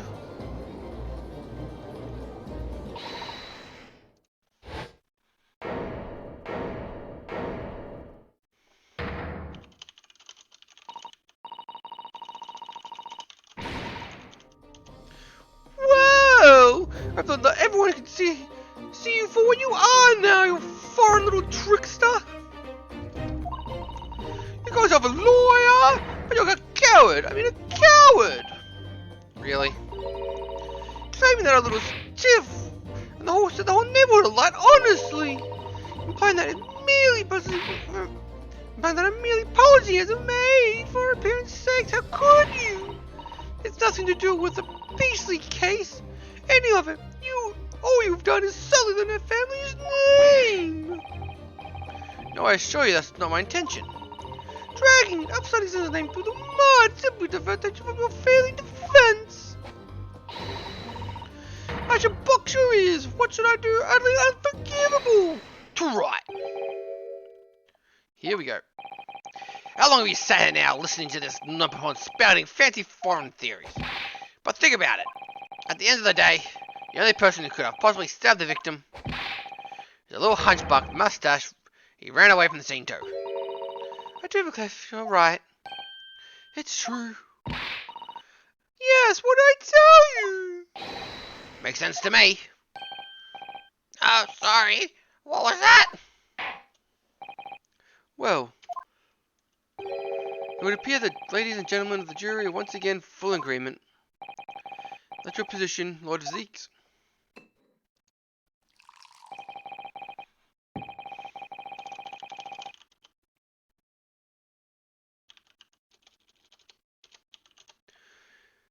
Blur. In truth, my lord, I feel these unnecessary protection proceedings. But then, one must always experience patience in order to savor the best vintage. No, wait. The treatment of the fourth book still hasn't been. Blur. If these books are preliminary, you'll learn to study them on your own time.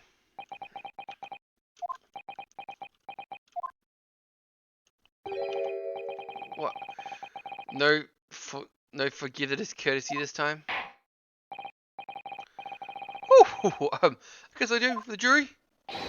We now state your individual decisions regarding the defendant's culpability. Guilty. Guilty. Guilty. Guilty. Guilty. Guilty. Guilty. Guilty. Guilty. Guilty. Guilty.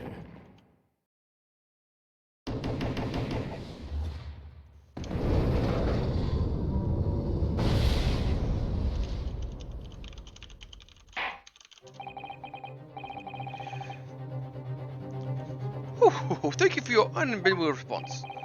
What? Twice now? It's over. No, don't give up.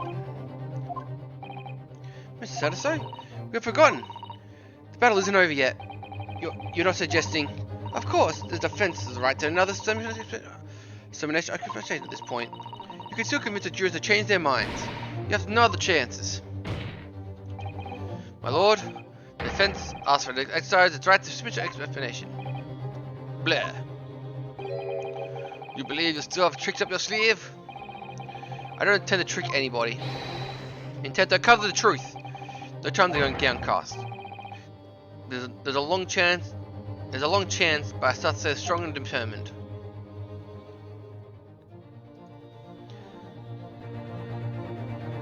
Ooh, an ad break.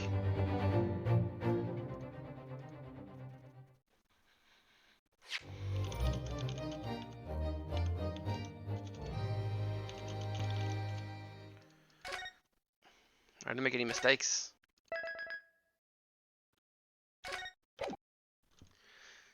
And you go to the next phase.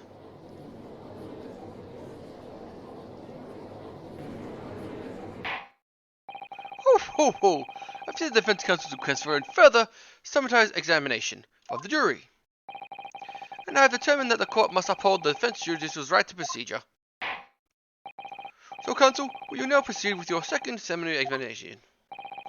I assume the jury is ready for Miss Foreman? We are, my lord. Very good. The case must make each of you now state clearly consonants for the court, on the grounds of which you found the defendant guilty of the crime.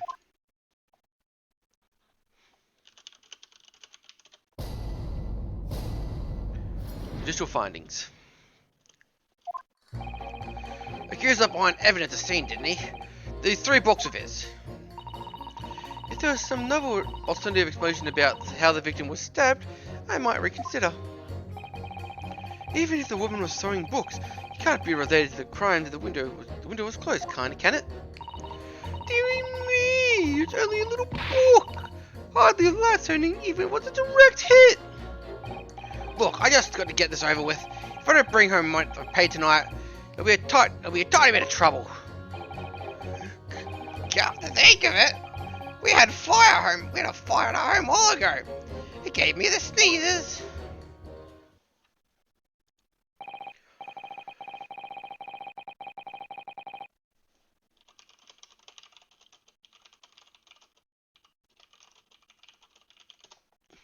Yes, considerably intelligible arguments from all the members of the jury of this time around, it seems.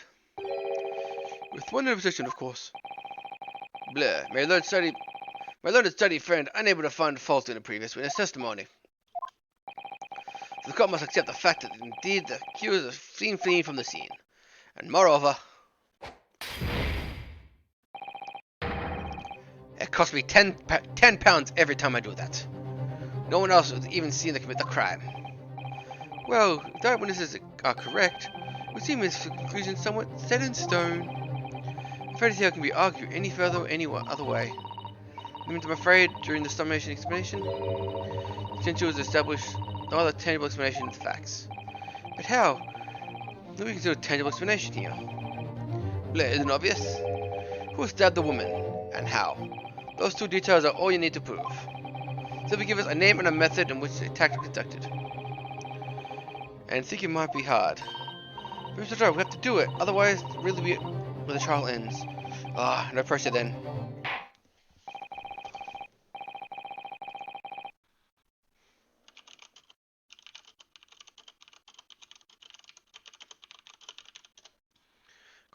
Quite criminal procedure, please.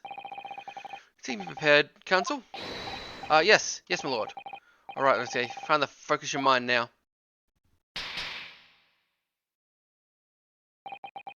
Clearly, the key to summarize explanation is going to be the jury number 4, the maid, or just say Mrs. Gerbers. We have the book that appeared from the Gress's house, even in the incident. The fourth book found in the victim's hand. There's a way to link the two. Yes, that's what we have to find. Using every technique we've learned in our short career so far, whatever it takes. Now, if you keep an eye on Mrs. Gerbers and how she reacts, even through the other people are saying.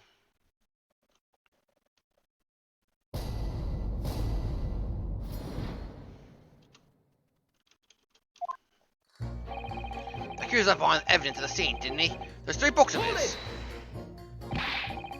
As we know, there are only four books in, not 3. Well, what difference does it make?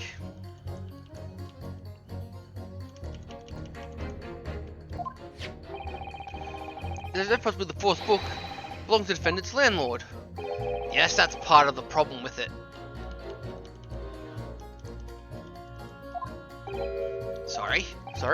Well, ain't the point of the woman being stabbed the landlord fellow was at his home, wasn't he? Enjoying a fire escape with his wife or something you said. That's not exactly how I put it, no. Well, anyway, the point is, the fellow and his wife were somewhere else when it happened.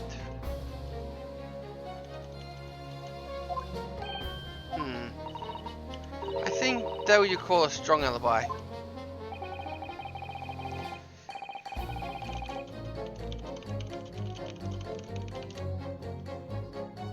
So it could possibly have been the landlord who did it, which leaves the Nipponese follow. The Nipponese follow. It's Nipponese. Honestly, see what this puzzle is about. The done deal, isn't it? I suppose it is, since I have nothing with you left to say. If there was some novel alternative explanation about how the victim was stabbed, I might reconsider. So, might be willing to change your decision, you mean? Oh my, such a light on your face. I'm afraid I shan't be swayed by emotion.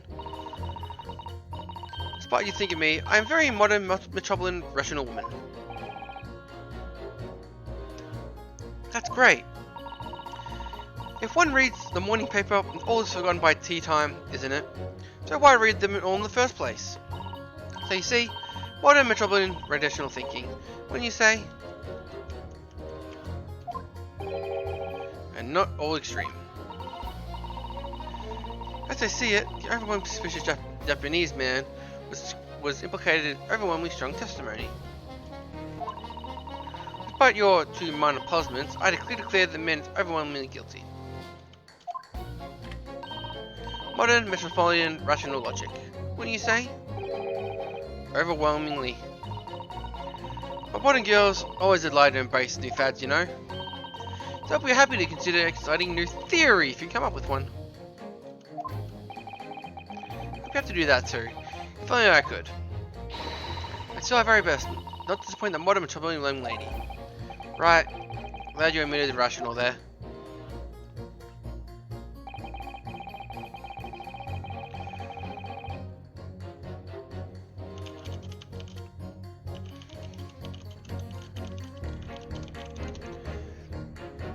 Even if the woman was throwing books, it can't be related to the crime. The window was closed, can it? What about the possibility that the window was open? What about it? I mean, there's no way it could have been. They can be sure. Prosecutor Rivera said no, didn't he? Winters in London is no joke. You don't just want to invite the sort of cold indoors. The window wasn't open. Us Londoners like to sit in fire and staying warm, you see. But you can't categorically state that the window wasn't open, could you? It just wasn't. They wouldn't have opened it. And what's the point of even having windows, huh? Oh, cancelled! Can't refrain from childish bickering. Oh, sorry. That might need to show there's an undeniable possibility the window was open. This young man isn't going to budge otherwise. Dearie me, it was only a little box. I did that turning if it was a direct hit. Hold it! Little book was on fire at the time, was it not? With flames of love, I'll have you know. There's no thing as loving incendiary bomb. Well, he brought it upon himself. Let's play with fire, betray the fiery love. Isn't it? Well, don't you agree? Well, kind of a betrayal is only a bad thing, yes. But I think the argument might have a certain out of your misunderstanding, Mrs. Grib. Never you mind that. At this point, we're just having a job and a little dispute, nothing more. You just admitted to being the wife. And I don't have any more. It's just that I was anything whatsoever this crime. Right, well, let's see about that.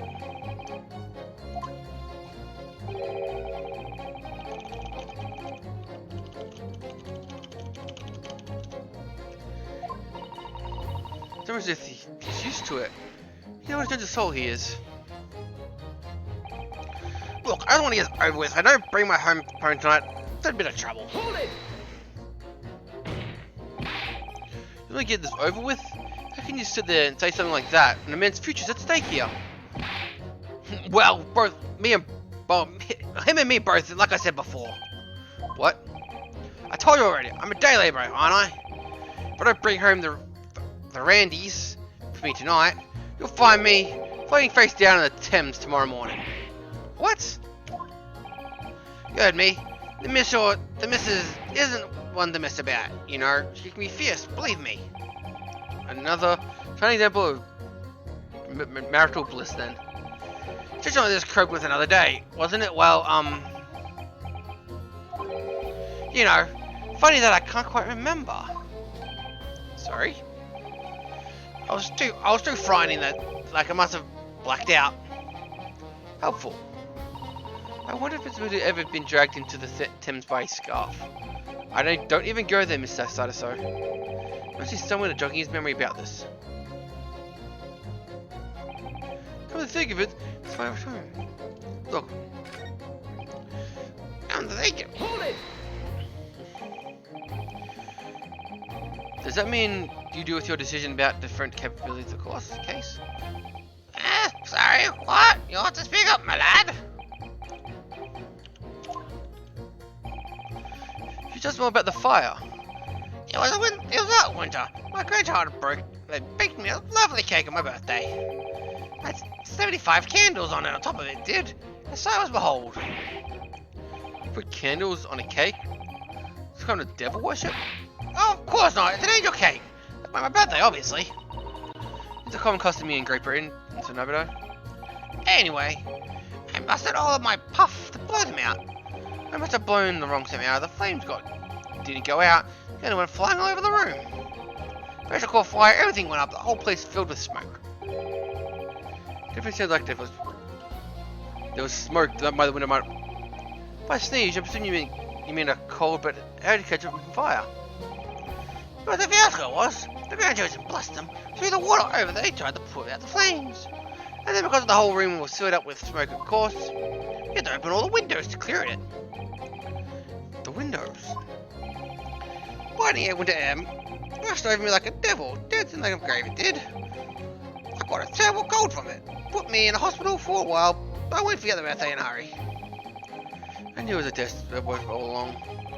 The bad story is playing on my mind for some reason. He did demonstrate who apart from Mr. Nestor could have attacked the young woman in the street. As well as he or she have done it. Yes, but once again, Juno's statements are full of personal prejudices. A lot of them seem convinced right here in the face of logical argument on the contrary. I think I need to put them against each other to force them to accept alternative explanations. Yes, I necessarily find the contradictions between their assertions. Just contradiction might be a trick. Alright, I'll see what I can do. Anything stands out, I'll go for the strike. That's the spirit. I gave up behind the evidence I've seen, didn't he? All 3 books of his. If the novel alternative explanations about the victim stabbed, I might reconsider. If someone filmed the book, it can't be related to the crime if the window was closed, can it? Deary me, I took a hit.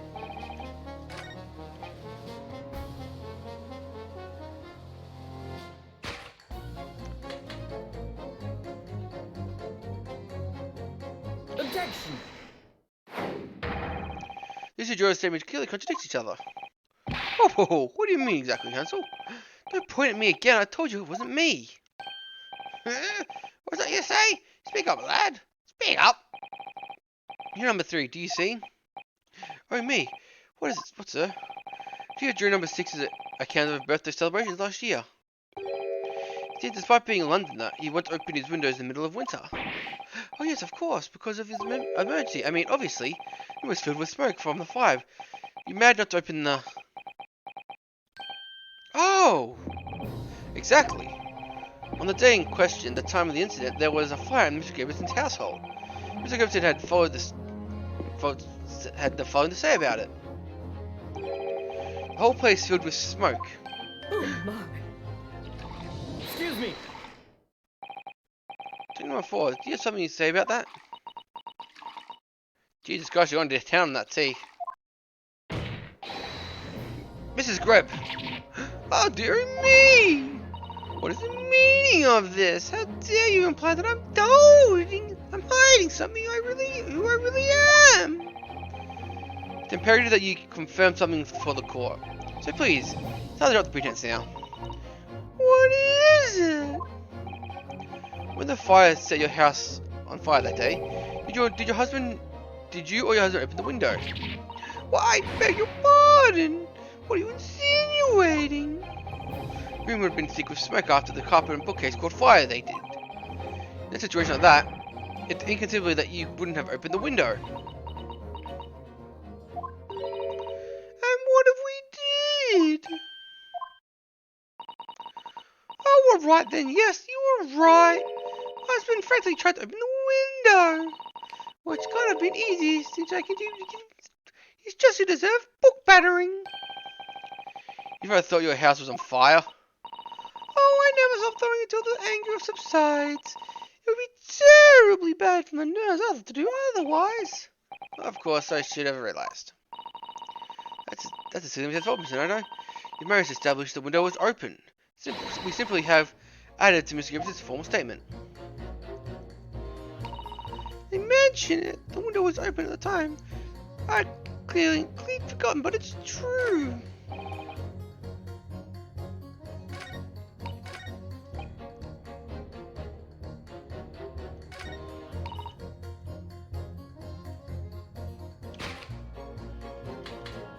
Objection! Hold it! I'm sorry, for one jury, I object. Complete nonsense. What? They do contradict. I'm a banker, I don't forget to check this, man. There's no contradiction as far as I can see. Oh, quite so, Mr. Foreman. We're not permitted a whimsical attack against the good members of the jury. What's so whimsical about it? It's very important to listen carefully to every juror. Mr. Domino, you decide whether the contradictions are really a lie. If there are any. Hold it! The fourth book was found at the scene of the crime, shows obvious signs of fire damage.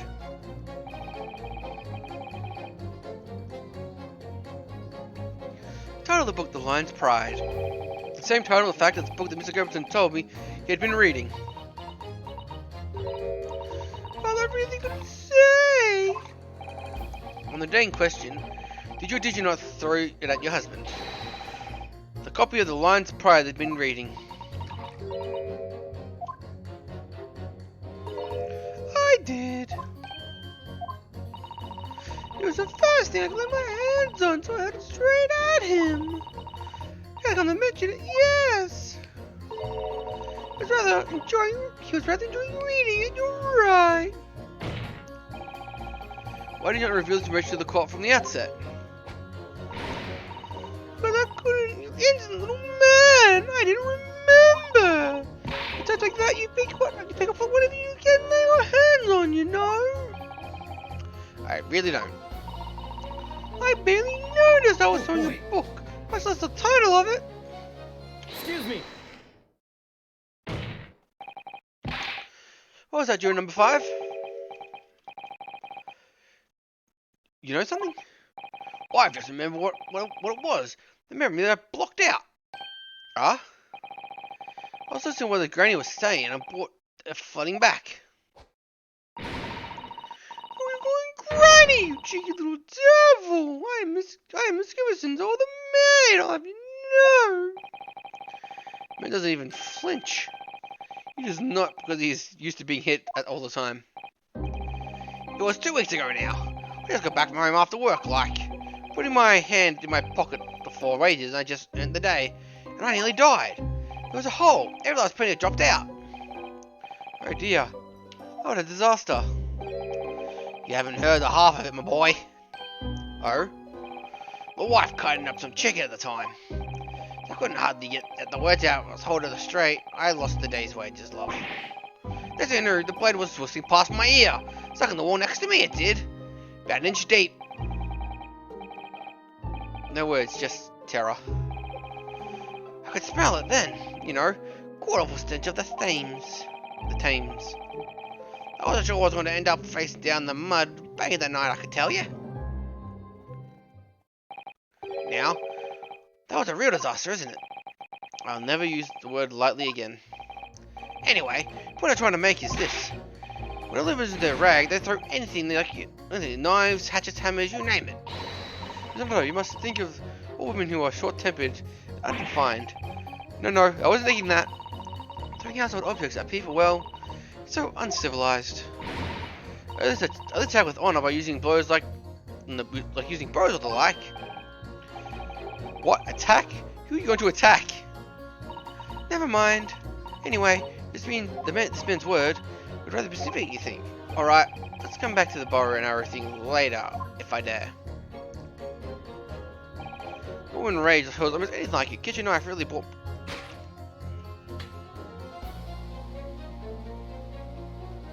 Objection! This time it's a connection. Oh, good grief. What do you mean they contradict each other? Explain counsel at once. Juror number 2, do you think perhaps there could be such a novel alternative?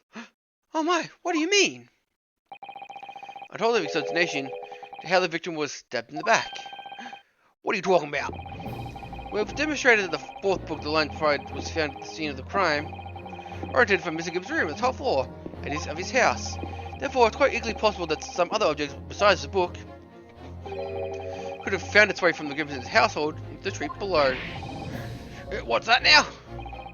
After all, Stik couldn't have thrown any number of different objects at her husband. Isn't that right, Miss Droid number 4? What are you reading now? You little beanball! I'm beginning to think, since the true origin of the book came to light, perhaps she had a feeling it might be what happened. Now listen there, you little Eastern gabbler. As a foreman of this jury, I demand a straight answer.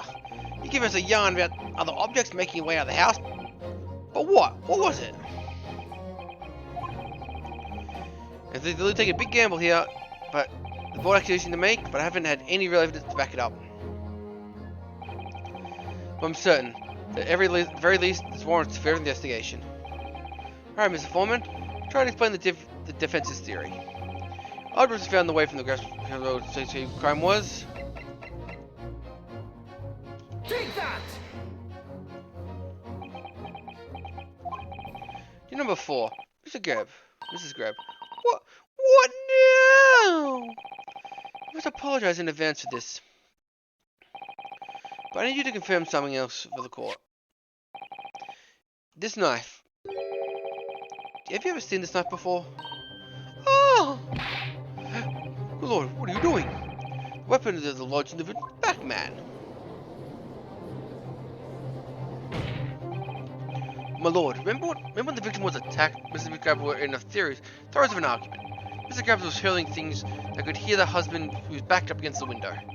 A window that had opened to clear the smoke, which through this book sailed once to the crime scene. You can't tell if that book was found in the victim's graft. Are you saying it flew out of the window across the street and landed nearly in her hand? Ha! Even the missus ain't gonna aim like that. Yes, I admit it. There are many details we don't yet understand. But that's the point precisely why we must not allow the trial to end. Not right now. Oh my. Oh. Mrs. Grabs, your answer please. Have you seen this knife before? Or not? Oh, Thud. I'll take that as a yes. My lord, I wish to change my decision. I have a woman of my word, after all. Thank you, madame. Yes, I agree. I certainly didn't see this coming, but I just don't think I'll be right for this trial to come to an end without so many unanswered questions. Mr. Foreman. I have to agree.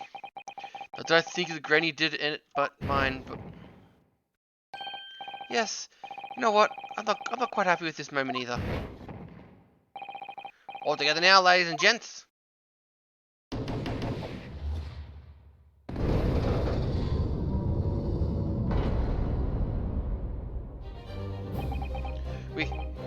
We did it! We did it! Congratulations, Mr. Nardo! So, the results of the fifth dissemination examination, the number of jurors leaning have changed. 2 jurors are called guilty, yet 4 now folk over innocent. Accordingly, the opinion of this court is divided. The trial will continue. There's a very angry prosecutor right there. You shouldn't be able to say anything because if he arrested his case, he shouldn't be able to say anything now.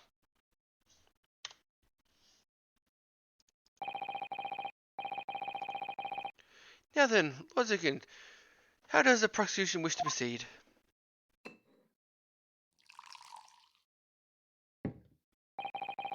Blah, this trial might be descending into a farce.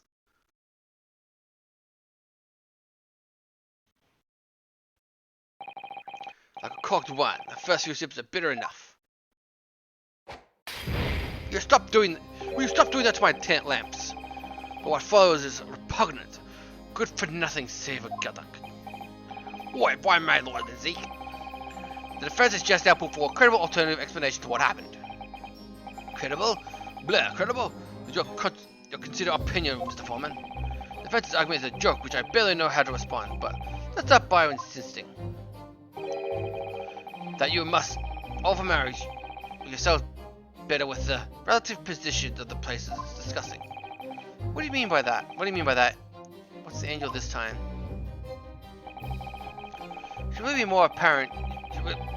Be more apparent apartment between the Crampton and the governor's household. Runs rather a wide street, Barrow Road. Between the distance from the governor's household, seen as somewhat, yes, 15 yards. Let me see, 15 yards, it's around 14 meters. 14 meters? Oh, that's a little further than I imagined. And, blah, you ladies and gentlemen of the jury rightly noted having potential significance. What was found in the victim's clutches? In other words, the sworn books wantonly hurled by the lady, the household from 15 yards, to land the opposite side of the road, nearly between the collapsed victim fingers and thumb. That is your final conclusion, my learned, deluded friend. And did the jackknife follow the near identical trajectory to plunge in the middle of the woman's back? This fantasy is somewhat stretching the notion of having a bad day of the victim, I think. Even though it's pathetic blah, charlatans deceive detective stories are more believable than plots. Blah, blah. There's nothing I can say to that. That prosecutor loves the sound of his own voice. It's not a sorry. Sometimes detective stories are pathetic, are they? How dare he? Maybe let's pick up the battle here. My lord, might be allowed to speak? Oh, as a judge said, you may speak for the defense. Yes, go ahead. Most you may consider this idea fancy, but what the defense postulated was believable enough to say jury to change its leaning. And such, the court has a duty to explore this alternative explanation thoroughly as possible. To that end, juror number 4, Mrs. Gordon Jacobson, must be called to testify and submit a cross-examination. Oh, saints alive! Cross-examination, a juror?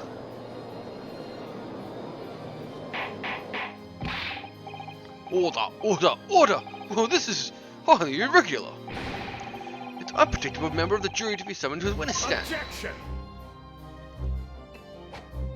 Oh god, again! I just got back from cleaning up last time. Oh, my face! Jesus Christ, you fucking asshole, fucking vampiric asshole. Unnecessary. Unnecessary? What offense, Zeeks? Blair, there are already witnesses in the stand whose testimony the defense further cross-examined. If my learned defense fact of the story is truth in it, then both the burning book and the jackknife must have flown through the sky before the couple's eyes.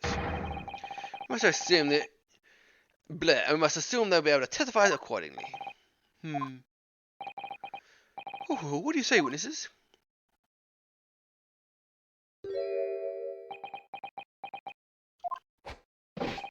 Yes, sir! Constable Riley Berry reporting for duty, sir! Blair, well? Good morning, officer. Sorry for those off you now, sir. I haven't stopped for months on account of my villains who's appearing at my beat, sir. Oh, they're so heroic, London bobbies. Brace it, my darling. I've been neglecting you, but no more. Oh, Rolly, my hero, you make me swoon. Very well. Hereby direct defense's request. Oh. And order the defense to testify again. Take forth the court with detailed presentation defense's alternative explanation of the events. Yes, sir.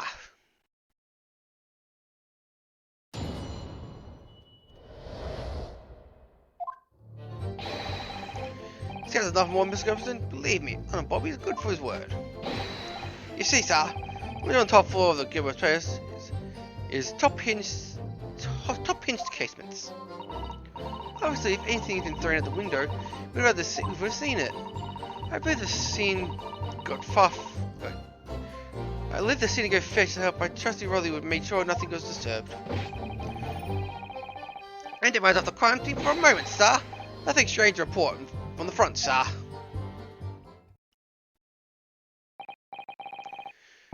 Oh, it was quite quelling. A top hinged casement windows? Blair, what detail is not in the police report, Constable? Oh yeah, sorry about that. I must have been a little drowsy at home. Blair, you cannot excuse your sins of drowsiness every time, Constable. No, sir. But what exactly is the top hinged tenement window? And you, Blair, and you can't excuse your ignorance of such a trap, Marks. You've my learned friend. Of course, sorry. I found it, Miss Nardo. Yes, cast your mind back to the window of Miss Gibson's room. Alright, I'll try. Ooh. Windows open in order to allow the air circulates inside the house. But top intimate window swings open from the upper edge, you see. Blair, I'm glad to find out your ignorance. The sentiment window is a portable feature. This, as it stays, a metal bar which prevents the window from being opened beyond a certain amount.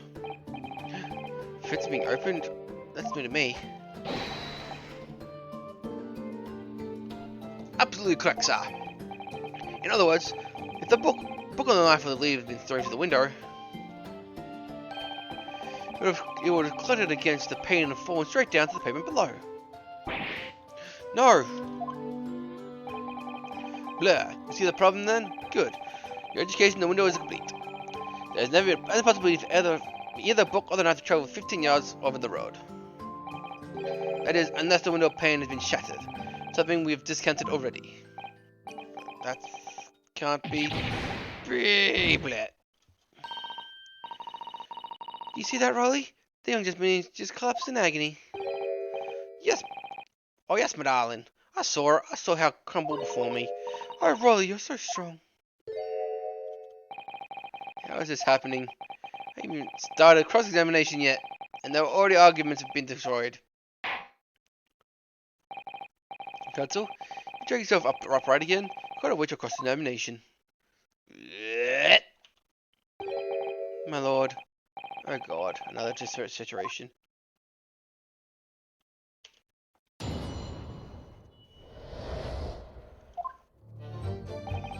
This case has nothing to do with Mr. Man. If you believe, good easy word. How can you say that for certain? Very good question, sir. The answer is this. It has notable findings and principles of force a number of minor police for duty. He did that before, didn't he? He did? Did he? Can't say I remember. He failed to London to uphold the peace of the common man. That's what the job's all about. And that's why I can't stand here either by a long-suffering wife to tell a boy his word. While rubbing the tired eyes admittedly, sir.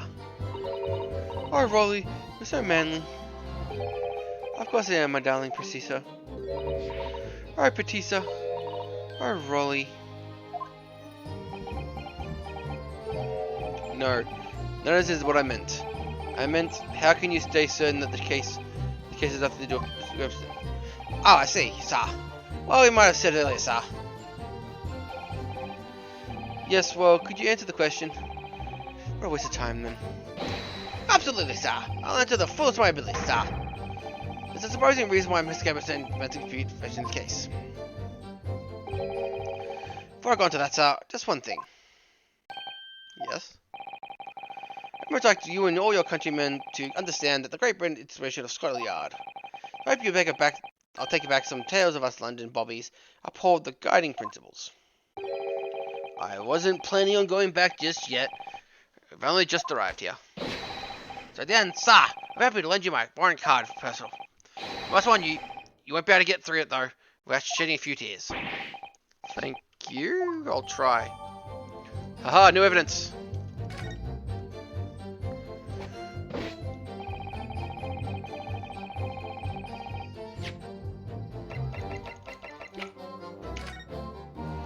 Item 1. Policeman will strive to proceed the piece within the allotted beat. Patrolling officer is expected to walk 20 miles around his beat every day. The feather enters the community relations. Regulations. Any crimes fall under jurisdiction of a beat in which they are discovered. When a crime is discovered on his beat, a policeman must assist in the initial investigation and help detectives. See, sir. Window on top floors, Garrett's house is top hinge tenements. Casements. Which you mean they don't open fully, is that correct? Yes, sir. I just said I'll allow a bit of air through the house, you see. They're restricted to how much they'll open. Blur. Don't find anything thrown out the window from the case room. It should be straight to pane and fall to the street directly below. For clarity, let me mark the map. Here. This is the location where the would have fallen. Yes. Directly opposite of the scene of the crime on the other side of the rather wide road. It must be so hard if somebody had mentioned the top hinge sandwich before. Well, I have another question for you, Miss Constable. What would that be, sir? How do you even know? Why would you have any idea the sort of window Mr. Gibson's house was furnished with? Ah, well, sir, that's very simple. You see, I have an investigation yesterday. Excuse me. Do you have something to add, Mrs. Beat? Mr. Beatty? Mr. Beatty? Oh, I'm sorry. You look, well, delighted. Here's a particular reason for that. Oh, I was just remembering. That's all. Wow, we're so lucky. Lucky? What do you mean? Well, of course I feel terrible for the poor woman who was attacked. Don't misunderstand me, please. But I was just so lucky that I didn't happen on Rolly's beat. So close, you see. Oh, I hadn't realized. Oh yes, the street Banner Road. That's on the boundary between Rolly's beat and the next one. Is that right, my love?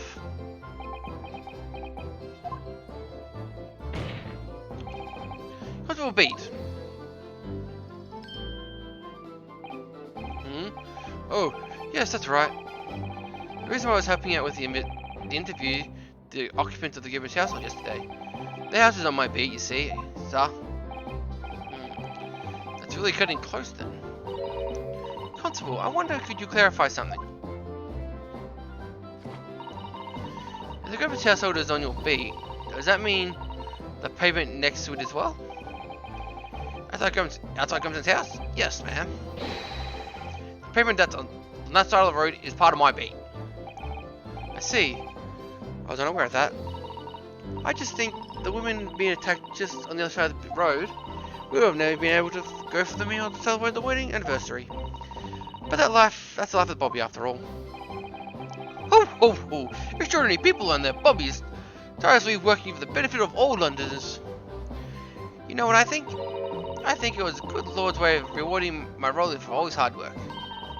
Don't you think so, my darling? That must be it, Pat, my love.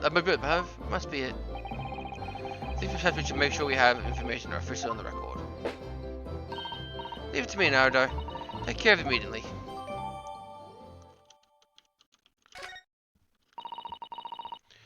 That's my turn, I think. Hopefully, anything we thrown out the window we would have seen it. I went to the street, following from the back room. Payment below on the far east. Reporting officer Rolly beat. Principal unconscious. The glean personal effects. Apart from stepping in the back, no knife flying. Sailor's running away. Reporting.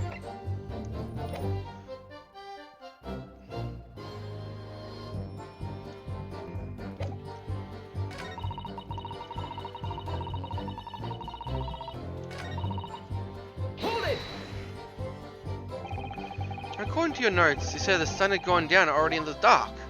Oh, but Rolly and I were strolling along, gazing in the night sky, looking for our lucky star. Sorry?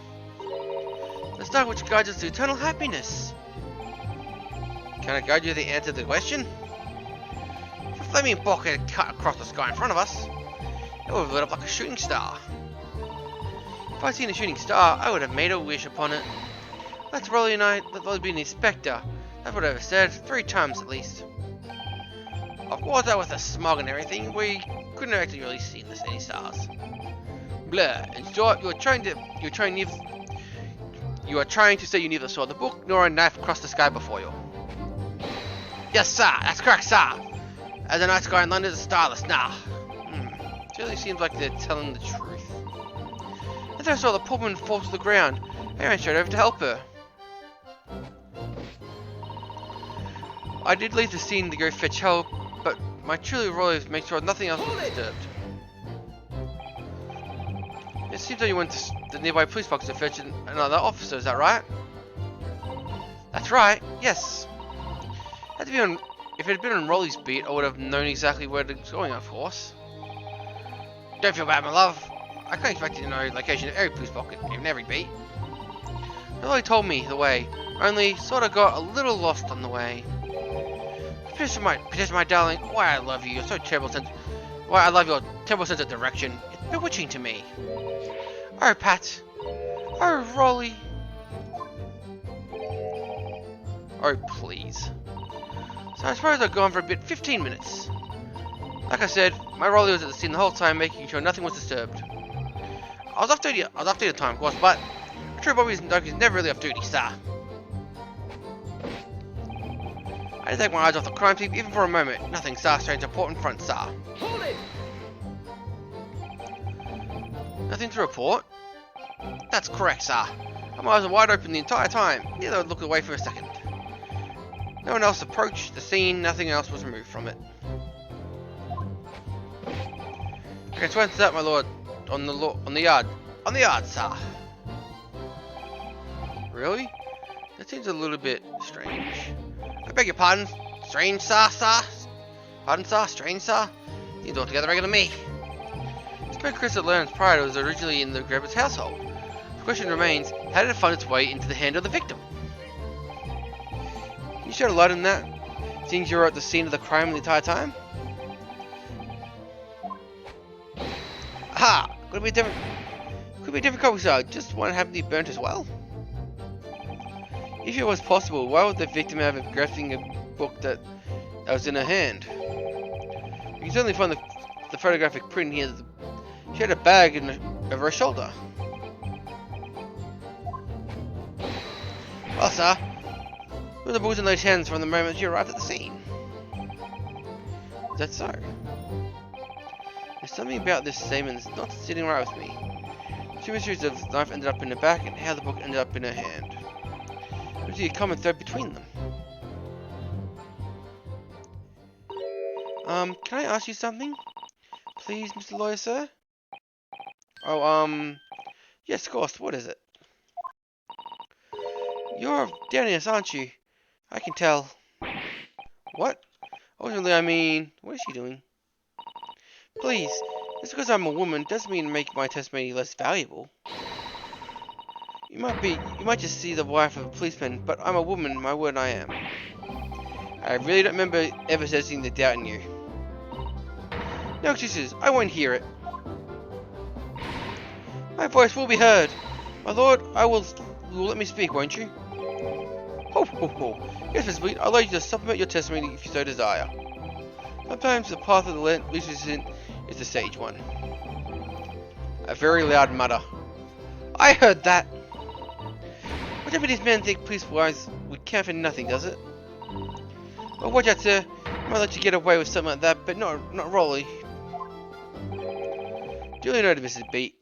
Beatty. Please, I humbly ask you to continue. What could she possibly be about to say that I wonder? You know what I saw? I know what I saw with my own eyes, and my eyes never let me down. My situation is a little off sometimes, though. Hold it! Mrs. B, nobody questioned whatever you've told us. I saw I did. That evening, I saw it clearly. A little Eastern man with whiskers and a funny curved back slinking away from the scene. Huh.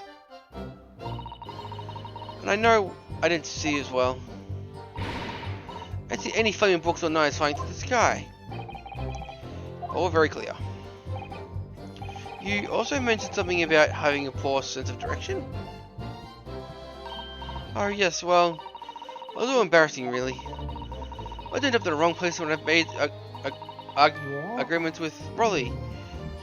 He gets ever so cross. Excuse me. Constable Beat, is there a problem?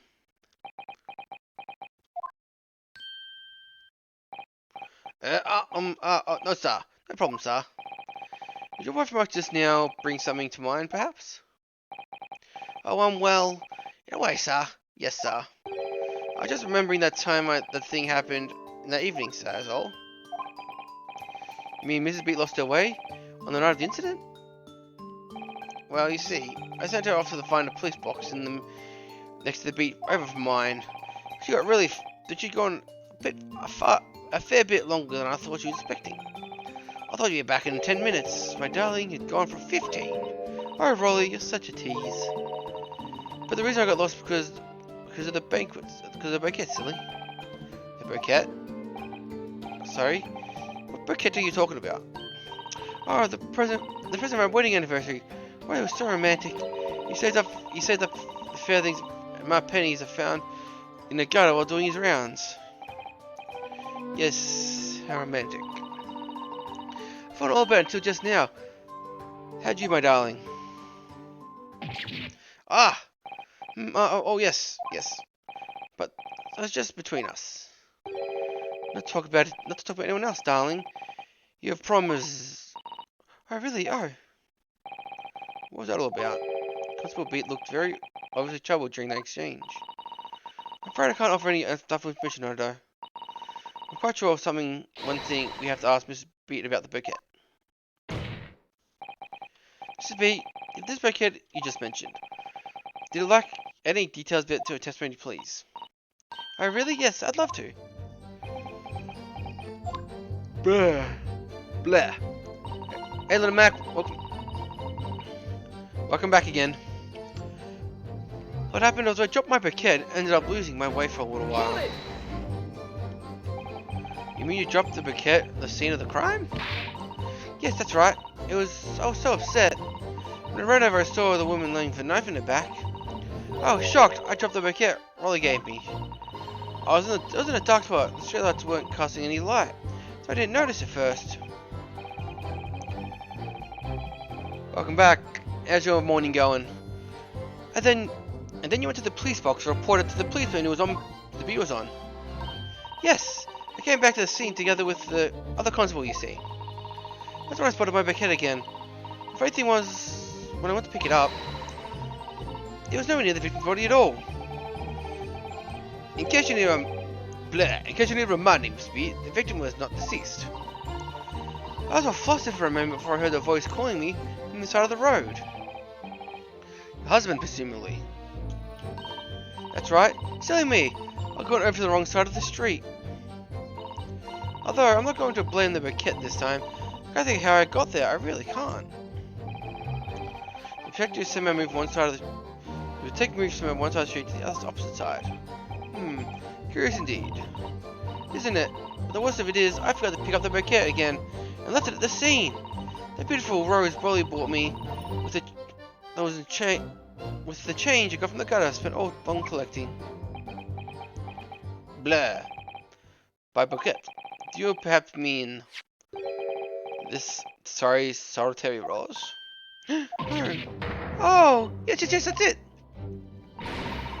That's the bouquet Rolly bought for me on my anniversary. It's all bits of chains found in the gutter. Maybe just call it a rose. Ho ho ho! Tell us all, Vesvik. Where'd you come by this flower? Blah. According to the report officer in charge of the crimes investigating, it was found on the edge of the pavement in front of the Geber's household. In front of the Geber's household? Blah. Although the note wasn't noticed until the morning, as it lay somewhere the lamps don't cast no light.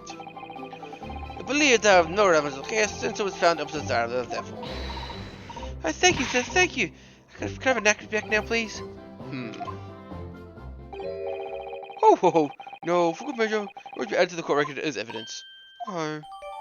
And a measurement tag added to the court record. But it's a symbol of our love. That's a symbol of my evidence now, bitch.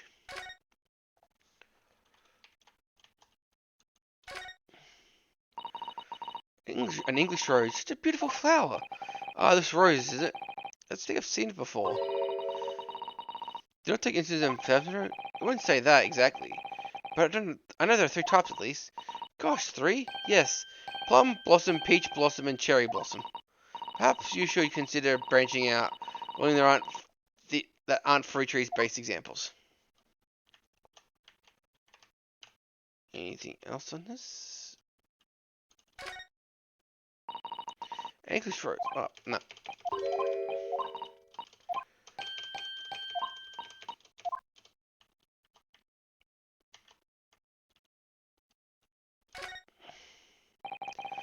This very size paper is wrapped in internet. It's just an old newspaper, Mrs. Naruto. Oh, suppose it is because I'm not used to seeing English print. Looks very exotic to me. Ah, I see. Something's wrong. Oh no. I was just thinking that if we read Stone baked return English newspaper, it might look like some sort of fancy cake.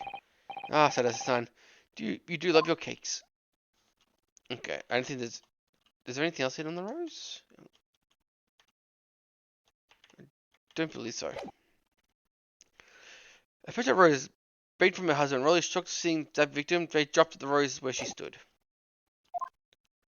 I want it back after the child. Do you hear me? I want it back. Oh, good grief. I rest assured you, it'll be very best not to forget, Miss Beat. I didn't take my eyes off the crime scene for one moment. Nothing, sir. Nothing changed port from the front, sir.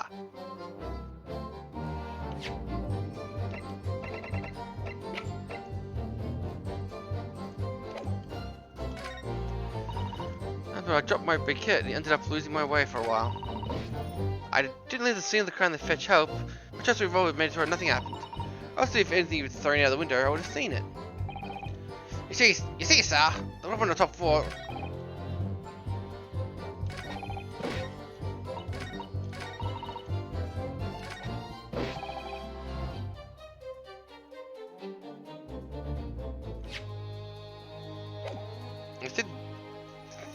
This is the rose.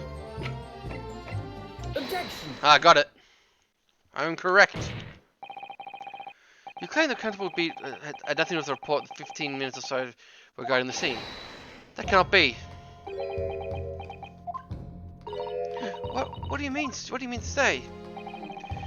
In your testimony just now, Miss B, you explained to the court that when you arrived back from the scene of the crime, the policeman assigned to the beat, the bag had been dropped to the victim's side.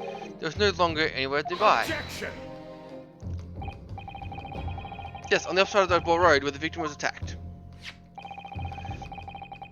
But inside this mega bouquet, consider inside this mega bouquet, if a single sorry blossom could be found to be described. No doubt it was blown to the wind across the street, back into the gutter where it belongs. Mega? If that was the case, why did Constable D not testify to the fact?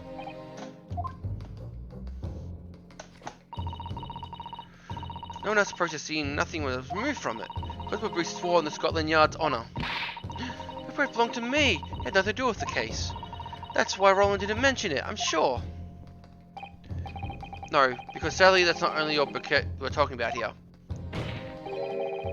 More than one thing in the case is mysterious one way around. What are you talking about? Blair, what are you talking about? I'm okay. Think about it. 5 minutes of kid, Mr. Greybeard's book.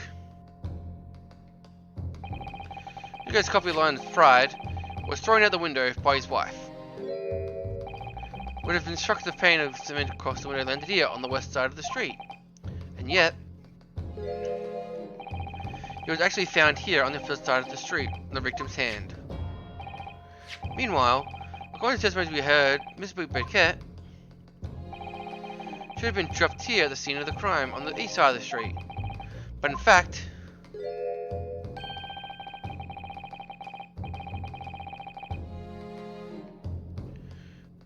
oh good. Obviously here regardless, and you can always catch up on the VODs later if you want to catch up on the story. It was actually found here on the opposite side of the road in front of Mr. Gabb's house. There's no logical explanation for those things. Unless someone deliberately moved them. What are you trying to say? The way you're talking, it sounds like you think Riley did something wrong. You listen? Don't you listen to a word that Horny Lawyer says? Writing about a book and a bouquet. Why should we even care? It's a nitpicking. That's what it is. Oh good, Mr. Gibson's come around. I call it a nitpicking, Mrs. Greb. But deliberate meddling of crime with crime is a criminal offense. It's called, tampering, Mrs. Idaho. Woo! Gah! But the person responsible for this tampering cannot admit to it. For a very suitable, compelling reason. Objection. Blah! Tampering? You have barely heard the terms before. Tell my learned friend, who could possibly have cause to carry such elaborate deception? Yes, there's no tampering evidence of the scene crime that evening. Evidence with testimony points to that one particular person. Counsel! Counsel! Please examine the moment of this case. You're saying responsible for tampering with the scene of the crime. Take that! Obviously, there's only one person that could have been. Constable Raleigh, it was you! What? A policeman? A member of Scotland Yard? What nonsense! Why do you think Raleigh would do something like that?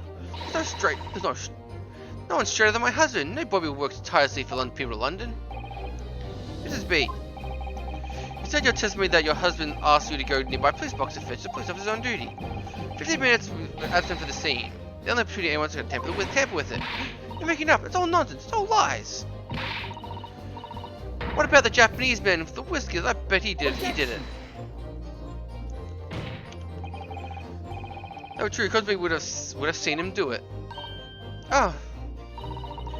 Forgive me for pointing this out, but when you dropped your bouquet, Miss B, it was after the defendant fled the scene. Well. Objection. Blah. First you make accusation about the landlord and his wife, and now you're incriminating this policeman as well. Blah. Your accusations lack any important thing. Evidence. You claim the crime scene was tampered with. But there's only one reason anyone could commit such reckless, to hide something. That's right, he's right. My husband just happened to be there. That's all. So why would I have anything to hide? It doesn't make sense. Offered no more of it.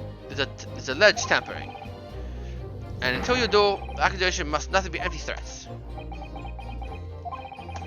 Those beat is very good reason to want to between the crime.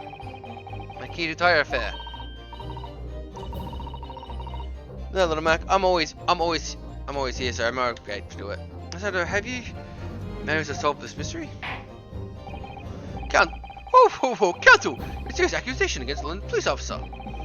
If you are mistaken, I'll surely not point out that your reputation lawyer will be inconveniently damaged. Is there something wrong? Is there something wrong?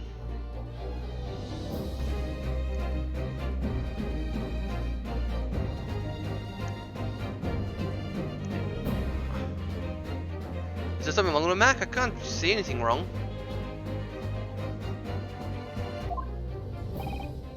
Yes, my lord. Only the mouse did that.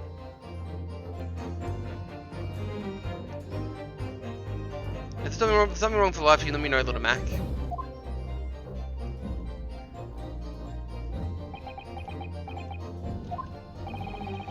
Possibilities. Motive for tampering with the cream was.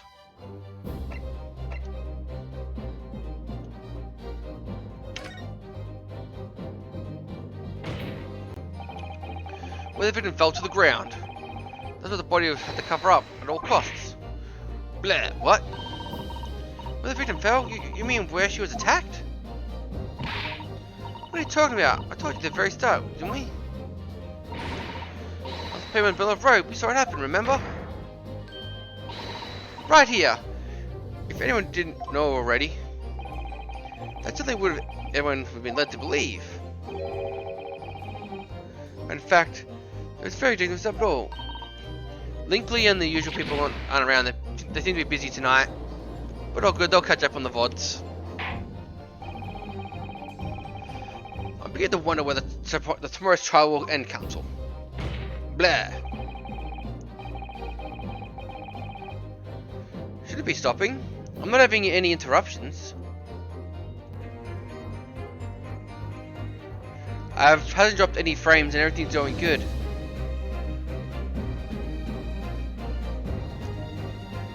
Is your connection a little slow tonight, little Mac, or something? Maybe. Try. I don't know if you can drop the quality down a stage or something. You don't need high quality to watch this game, so maybe drop the quality down a bit might stop him from stuttering. Blair, I've heard your accusation, and the court is dying to know, my Napon's friend.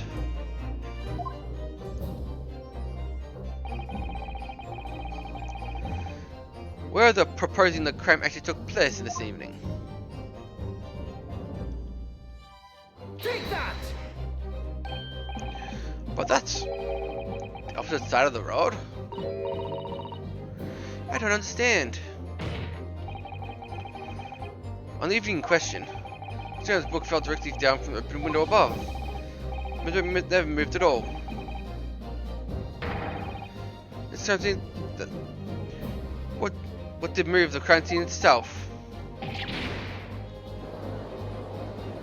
I have been actually pausing a bit between talking because one of my friends is going in a bit of trouble, and I'm chatting with them, I'm chatting with them between lines when I can. So that might be what you're talking about. But yeah, I can see that I have a thing here tells me, like, it says my stream's good. I'm using 4% of my CPU. My frames are stable, and I've had 0 drop frames, so everything seems to be going good on my end. Sorry. Blair, perhaps you've been lying to ample testimony the court has heard. But these witnesses both saw the moment your attack took place. That's right, I saw it with my own eyes. It was 5 o'clock in the evening. It already dark. There was typical London fog on the ground. We saw the incident unfold. We ran to the victim's aid. The taxi on the west. That was actually on the west side of the bar road. That's not true. Can't have been. Probably arranged with Esmond for a while, sending for help. During the 15 minutes you were away, he transplanted the crime scene. You read all the things shown in this print to the victims itself and the 4 books. You read things, in fact, to the pavement east side of the road. Extraordinary! But I got to overlooked one thing. What did you overlook? The bouquet, I presume. Exactly. The prosecutor told the court just a few minutes ago, describing the rose bouquet. Lord Van Zeke said it wasn't unnoticed till morning, as it lay with a street that cast no light.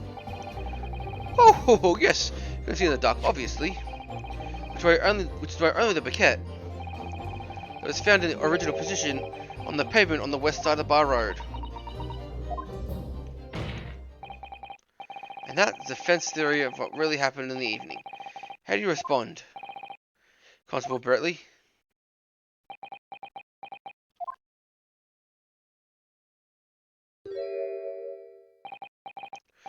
Well, I'm very sorry. I didn't mean to nod off again, but I've been happens up probably in months. Did I miss anything important? Oh, Riley, isn't it true? It isn't true, is it? The story is all lies, isn't it? I know it is, because you're the most upstanding, righteous man I know. I had a dream, a terrible dream, where things I did that night, everything came out, everything exposed. Only, it seems it wasn't a dream at all. He just confessed. Good golly!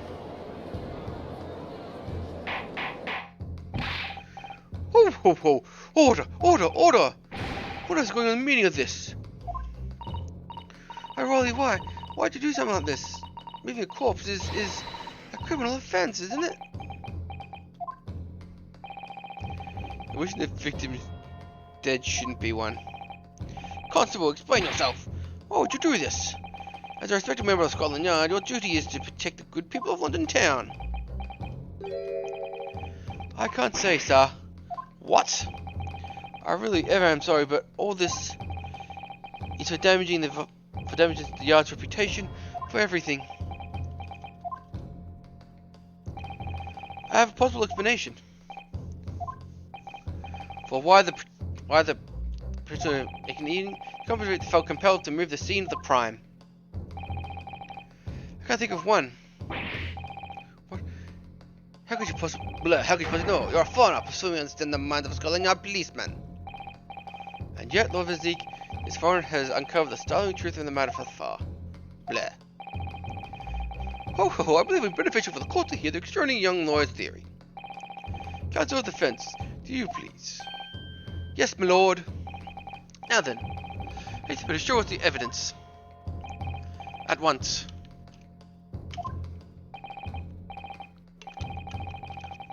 English man makes the image where you came from. Human emotions are the same. I think I have fairly good feelings this young man's actions. What gives away the motivations for Constable Beat's actions?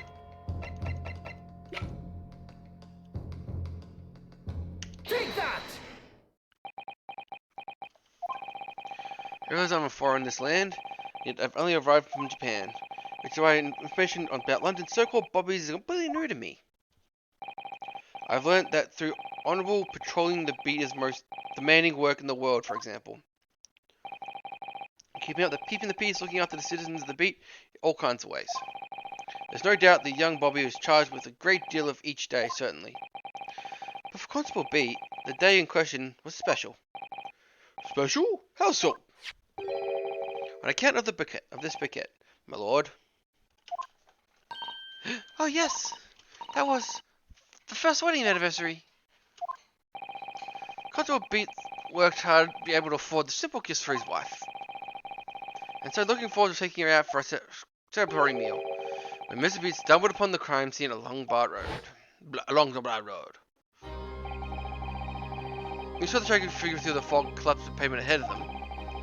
What must have gone through the man's mind? But sir, this unexpected day I was looking forward to celebrating my wedding anniversary. Must be put up with a lot being married to a Bobby like me. I just wanted to show my dear wife as much as I care, how much I care.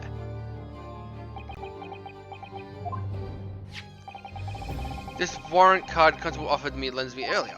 Inside, among the rules of patrolling policemen, it says, when a crime scene is discovered on his beat, the patrolling man must assist in the initial investigation and help the detectives. Aha! Constable Beat. Is that or is that not the reason you moved the whole scene of the crime that day? Yes. Everything you said is alright. Blah, so that's it. It's all to do with the boundary of your beat. Oh, exactly. To summarize, the incident actually occurred on Constable Beat's beat. Oh, good great Constable! This is a great situation you've done. You're definitely getting cold this year for Christmas. It's the first time since I became a copper that ever since I ever cursed God. Stay close to me, Pat. The criminal could have been still looking around somewhere. We arrived to the scene. I had everything intention of doing my duty as a police officer, but then report the situation quickly as possible. But then it dawned on me. I realized where the victim was lying, and what it meant for me. When the crime was discovered on his beat, the policeman must assist in his investigation and help detectives. Why here? Why'd it have to be here? Why tonight, of all nights? Why?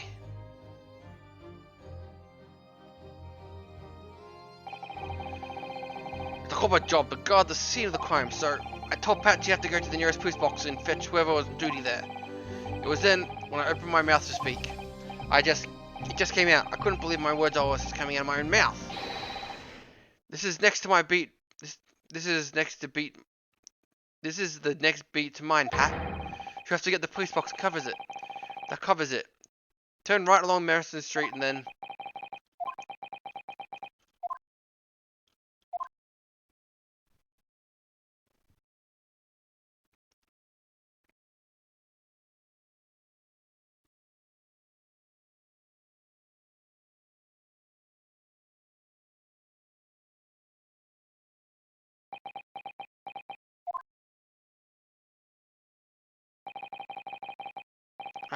I'm... I'm sorry. I'm sorry. Oh, Constable. I just wanted one last night to take my picture out for dinner. Oh, Rolly. Just one night. Blah. You'll know if the internet was on your beat, your evening of celebration would be ruined. So you decide to move the entire crime scene to the other side of the jurisdiction. Just across the street, to the east pavement of Bar Road, which follows under the neighborhood beat care. You see, I thought, well, I was sure the victim was dead, you see. Oh, I beg your pardon? Oh, of course he did. Otherwise, Mr. Rolly would never have left the poor woman freezing the cold pavement. Ah, I see your meaning now. But God got back at me for my sins, didn't he? That's why I missed the rose I bought for Pat. Oh no, Rolly, it's all my fault. I should never have dropped it in such a dark place. I'm so sorry, Rolly.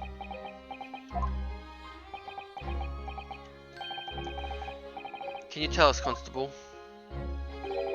How many books did you move from one side of the road to the other in total? Oh, 4 it was, yes. Yes, sir, definitely 4. 3 dropped by misnoting, and the 4th, the one that fell from the window upstairs at Graves' household, of course. But what made you place the book in the victim's hand? The others were scattered haphazardly around, I mean. Oh, well, sir. That's because that's how I found it. Blah, how you found it? What do you mean? When I first arrived to the scene, the victim was already holding the book. So when I moved everything, I made sure it was still in her hand. Are you sure this book lines pride that the victim was holding? Oh yes, sir. No doubt about it, sir. Interesting. 4th book was upgraded to now 5th book. I thought I was open and shut case at the time, you see. There was only 2 people at the scene. Pat and I both saw it happen. However way you looked at it, it had to be the fellow who ran off who done it, though, I thought. I couldn't see the harm, and really, I didn't think moving it all over the side would make a jolt of difference. I suppose this is for me now. I've had it.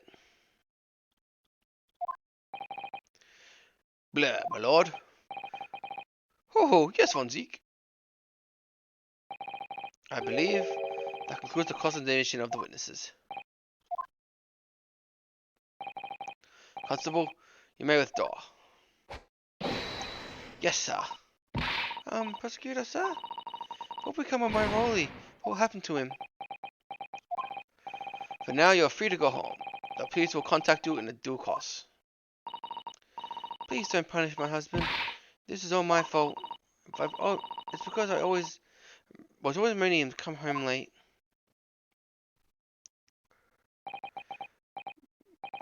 Leave it now, Pat. Let's go home. I'm tired. Alright then, my love. Blah, one last thing, Constable. Sir? Let this be a lesson to you. In a criminal investigation, every detail matters, however insignificant it may be to you. Yes, sir. Carve that lesson into your mind. And never again make the mistake of tampering with the scene of a crime. Never again, sir. You mean to say? Blah, leave now. The trial's not over yet. Sir! They turned the lights off to get away. Well, quite sudden revelation, I must say. However, the third party transplanted the entire crime scene. Crime like that. Blah, nevertheless, there are some inevitable facts here, practically. The accused, Mr. Sussenzine, is the only person who could have possibly committed this crime. No, I disagree. Now that we know the true scene of the incident, there's something else. Another person could be responsible for the knife in Vision's back. Forgive me for being presumptuous, but I do believe the person is probably well aware of the possibility already. Blah. Lord Van Zeke, is that true? Blah. Very well. Then name the person you will to further investigation warranted.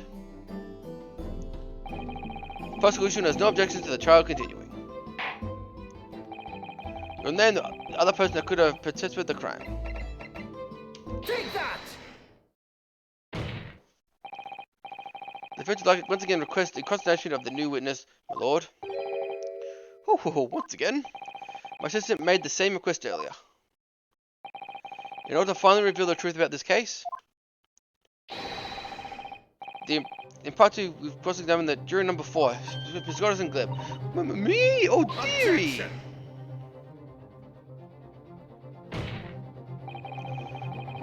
Blah, no question, denied. The situation is very different now. Mr. Gravid, answer me this. What do you want now, you little toad? At the time of the incident, you were engaged in a violent argument with your husband, Mr. John Grab. In course of the argument, the manor house was ignited. In the clear smoke of the room, your husband opened the window and looks out over the road. Well, what of it? You threw the book at your husband when he was cornered. He's back against the window. Upon striking the pane of the top glass, the plummeted directly down, finding its way where we know to be the true strain of the crime incident. Yeah, and as I said, what of it? During the argument, you were beside yourself with rage. As such, you threw not just the books, but anything you could get your hands on. Sorry, let me ask you one more time, Mr. Grab. This knife, the one removed from the victim's back. Have you really never laid eyes on it before? Oh!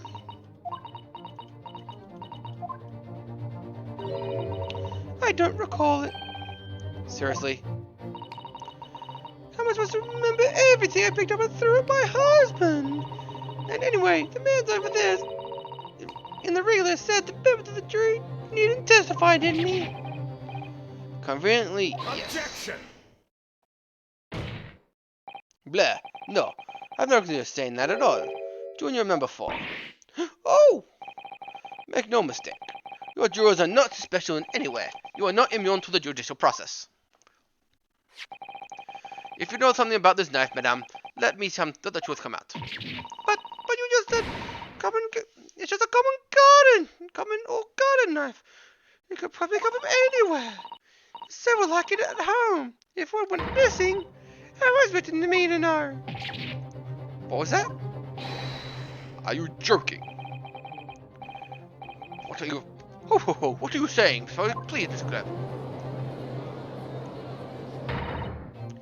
Now listen here to me. I refuse to believe this nonsense. I couldn't bear thought I'd injured someone.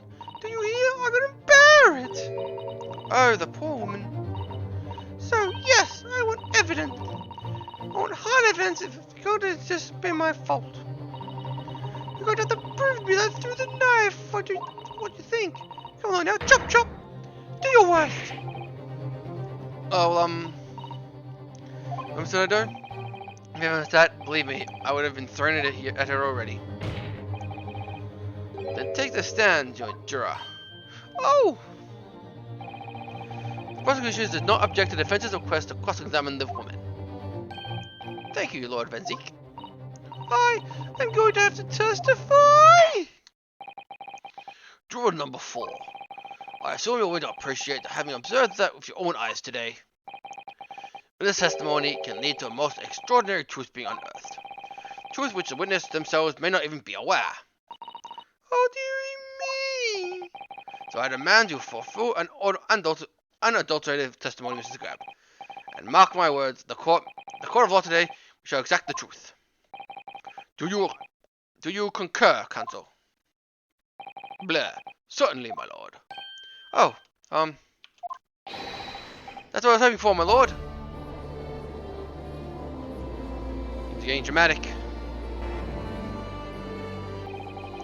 This is such a strange feeling. For the first time since arriving in this country, it actually feels real.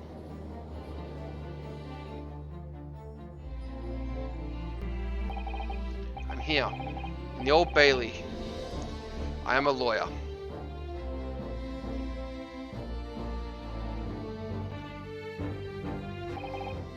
Blair, with a say your name and occupation.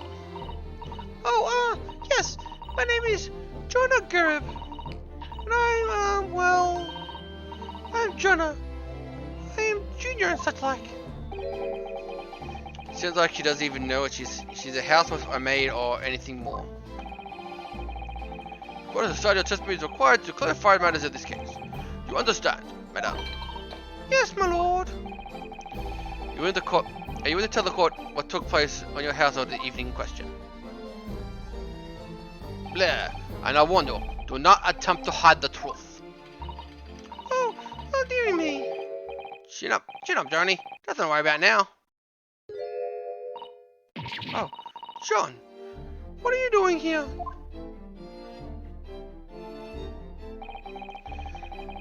Wasn't only you in the room in the old thing, was it? Remember, I also testify as well, don't you? But what about your knee, dear? Don't you worry about that. I hardly noticed it. I don't small chap would leave a comrade to face a disparate action alone. Oh, John. I presume you're John Gribbett. Yes, sir. Former 2nd Lieutenant, 3rd Regiment of the 4th Nimblement Facility, sir. It seems a fair share of action and living quiet life nowadays, as it were. Blair, the quiet life. You're not engaged in any incendiary battles with your spouse the day in question? Well, yes, quite. At least I believe this may represent the first of our proud history of a British court. Calling a jury to witness stand up on an unproceeding. However, go hear your testimony now, junior number 4, and that of your husband. You will clearly consider the events of your home and incident as a question, sir, at once.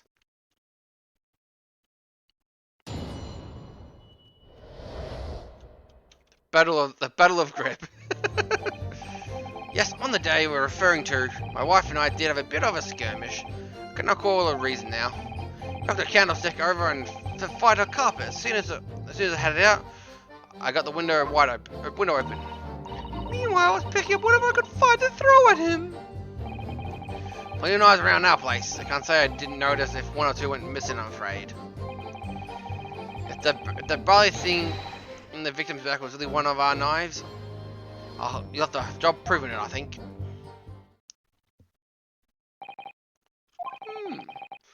Well, it sounds quite the battlefield of your household that evening. Blair, although the entire one-sided assault, it seems.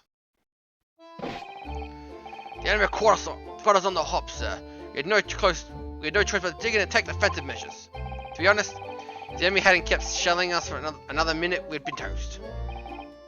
Of course, the veteran such as myself, only aware that every battlefield is just a grand whiskey's death in one moment. We're still talking about the marital quarrel here. Oh, very well. I must say, I'm curious about the testimony will shed any light upon the road to this jackknife. Blair, in combat, one focuses on narrow set surroundings and barely noticed. The witnesses may not be able to offer anything more than what they have testified already, but it did end. Von Zeke might well be right. Whatever the chances, we have our last customer comes to the truth, Mr. Nobuto. Yes, I'm afraid so. Very well, counsel. Begin the cross-examination. Time to cross-examine. You gotta cross-examine this crap. I gotta go to the toilet badly. I will be right back.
I'm back. Okay.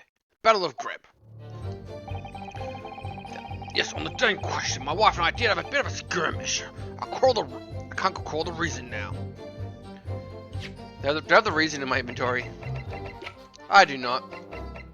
That's unfortunate. Hold it! The reason we told us yesterday, I believe. Yes, that's right. Remember we were correctly. It's not because of a note that was tucked into one of the pages of the book called Mr. Gerb. A passionate note, in fact.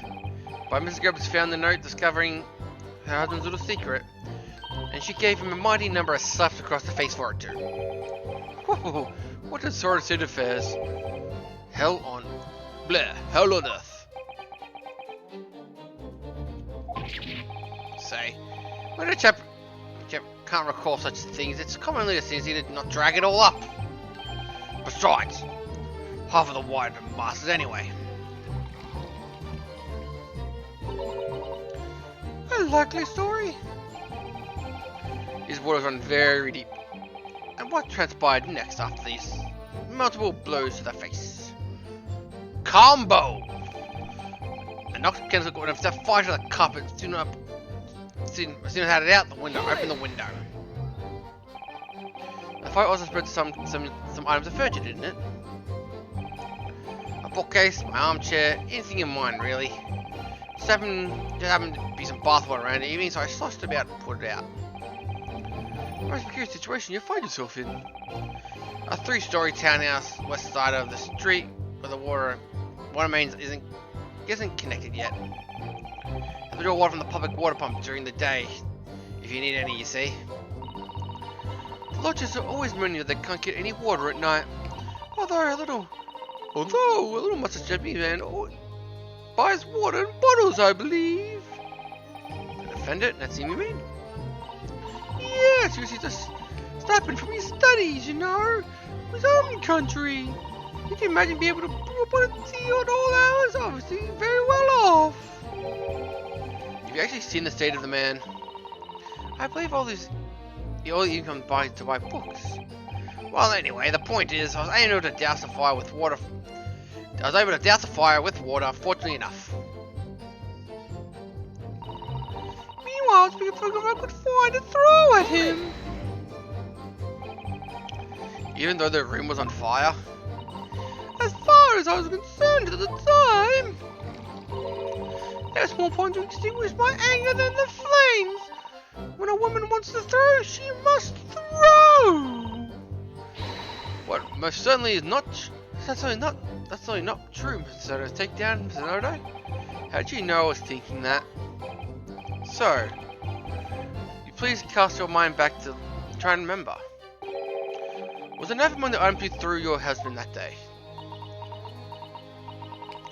In all honesty, I don't recall. But I feel I must point out this unknown monster.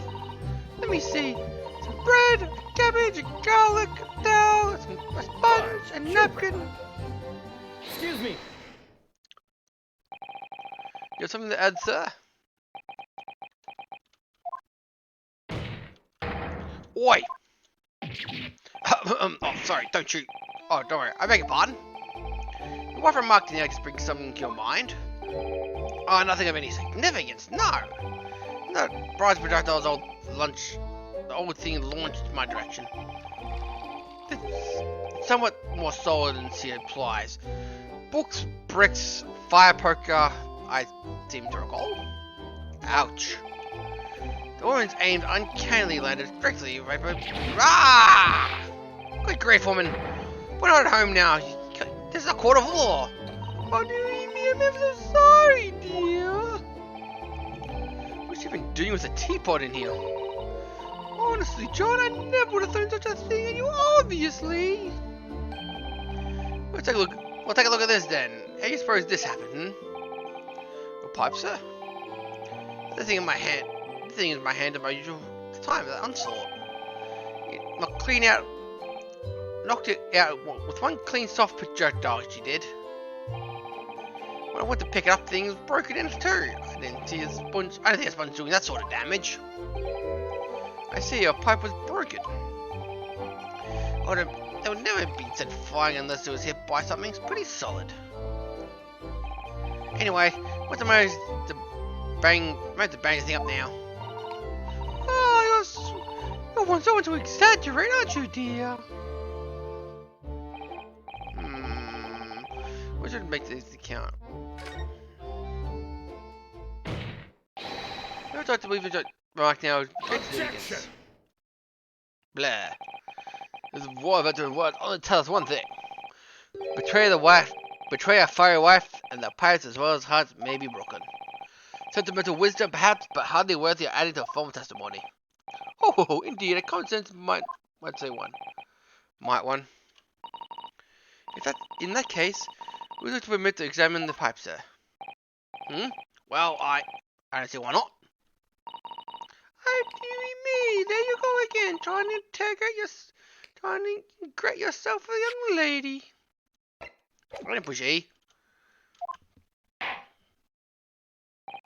Very well. Court will accept this gentleman's pipe into the evidence. It's pipe time.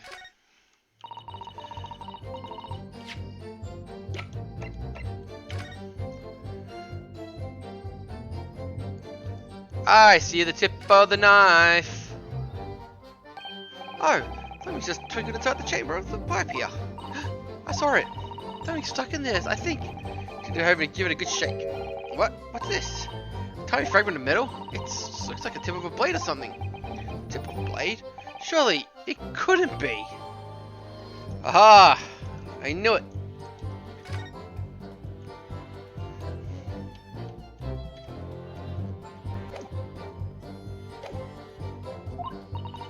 I'm just feeling rather disappointed. Your requests are turned down. I know it's fine.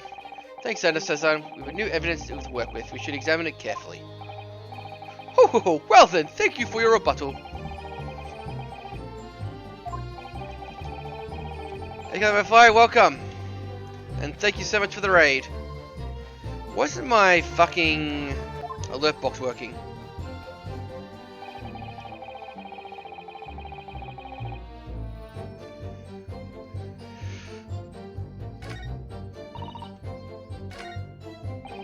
Plenty of knives around the lake. I can't think I noticed if one or two went missing, I'm afraid. Sorry, would you care to elaborate? Nothing to say, really. Rather punch was water carving, you see, pipe and whatnot, finishing tackle, you know, that sort of thing. It was passion. We both share. Like the carved little wooden trinkets too. There's my featherwork. Sorry to say, I'm always losing knives about the place. There are dozens of little things. They sell them at the market, sometimes 20 for the piece or 19. Needless to say, I snapped them up. John prefers two knives at meal time. At mealtime too, instead of a knife and a fork. Now, Joan, we don't want people to think I'm some sort of savage. This is gonna get scolding. Why are they being so evasive? I imagine it's because he didn't have one to believe it. Or they can't bear the thought it might be their knives into the victim. Which is totally understandable, of course, but still. Blah! Go on, your witness, testimony. Witness! Yes, sir! That body thing with the victim's on my back really was one of our knives. Have a good job proving it, I think.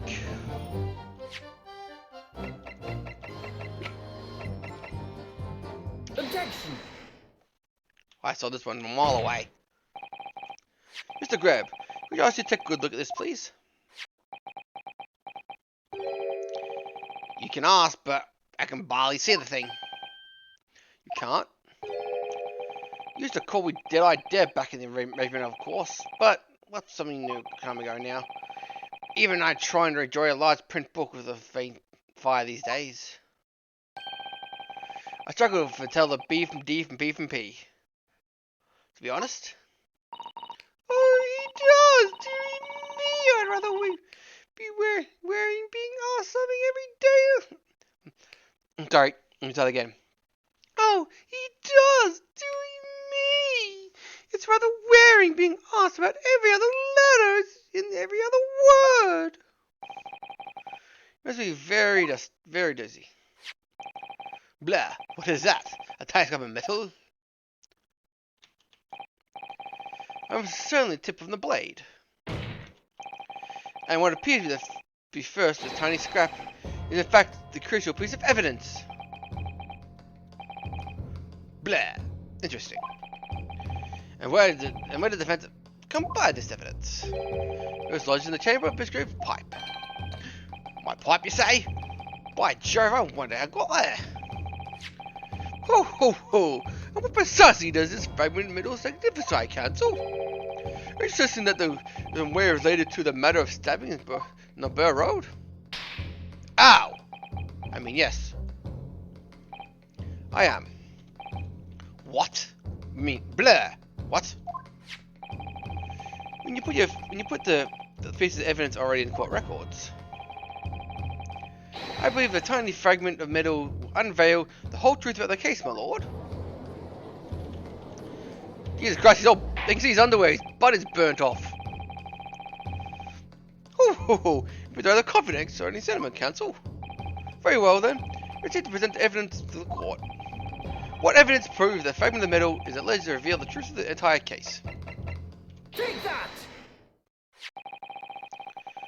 This knife was found in the victim's back. If you look closely, you will see where there's a small piece of metal tip of the blade is missing. Blah. A common issue of inferior blades sort of unsavory street markets. Criminals can use them regularly and leave tips lodged in their victims' bones. And what of this? And what of this particular knife? Blah. No doubt the service officer was fate, languishing somewhere in the spine of the victim. That's not the case. Blah. The particular knife of the blade is the very fragment we discovered in the chamber of Biscuit's pipe. Oh! Oh! God damn it! Is Belmont in here again? Ho! Good grief, Lodvik. Blah! I don't believe it. The knife of the crime scene. This fragment of metal. The perfect match. Good golly gosh! Order! This is some sort of Eastern sorcery. Blah. No, this is no magic, my lord. This is a miracle. Blah. A miracle? So Van Zeke figured it out, hasn't he? Has he? Council, explain the exhorting citizens at once. Oh, yes, my lord. The crucial point we have to ask ourselves is here. When did the fragment of metal find its way into the Gibbons pipe? Something that would clarify for us the most recent witness testimony. I had this thing in my hand the usual time of the onslaught. Knocked it clean out with one of her quote-unquote soft projectiles, she did. Would have never been sent flying unless it was hit by something pretty solid. They didn't look too happy. Oh, dearie me. Conducting between the two that occurred, the victim on the pavement below, Miss Robert flung his knife at her husband. However, the knife missed Grover instead striking the pipe in his hand at the time. Blah! Which caused the tip to break off, of course. Good lord! Yes, and that's when the tiny tip of the blade found its way into Big Open's pipe. God, the chances are 1,000,000 to 1! And yet, there's no other credible explanation for how the tip of the blade ended up in your pipe. Then after losing the tip, the knife ricocheted off the pipe and flew out of the open window. In short, the knife fell from the window to Grab's house. The very same knife that stuck the victim in the middle of her back at the street below. Oh gosh! Oh dear! Oh no! Objection! Objection!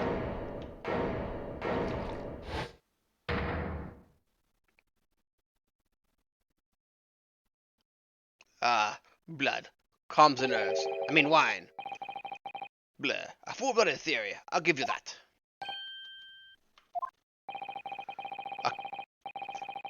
Blah, blah, blah. A complex mechanism's trivial points, possibly arranged to create a almost plausible vintage. Blah. Allow me to toss to my learned friend.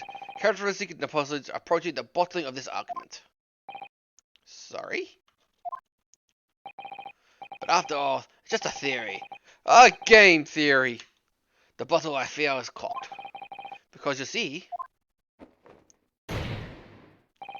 I can do splits on the table. I mean, I exploit the indiscernible inconsistency. An insurmountable what? Blah. Lord Stik, explain yourself. What inconsistency have you identified? An inconsistency is simple in nature, my lord. The victim was found as I planted in the middle of her back. Her back? In her back? Ah! Ooh.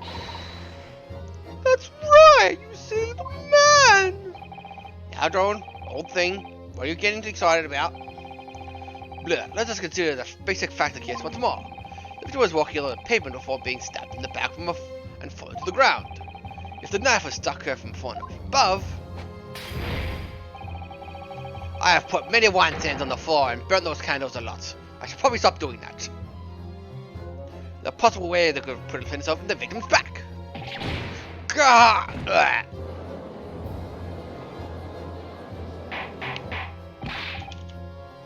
Order! Order! You're quite right, you see! That's exactly right! If the knife had fallen on her from above, it would struck her at the top of the head!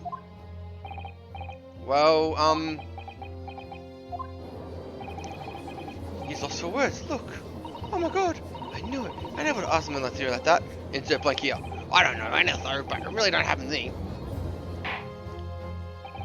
It would appear the defense has made a rather speculative blunder. Blah, if a theory is an inconsistency, I cannot stand. Your theory, my learned friend, is history!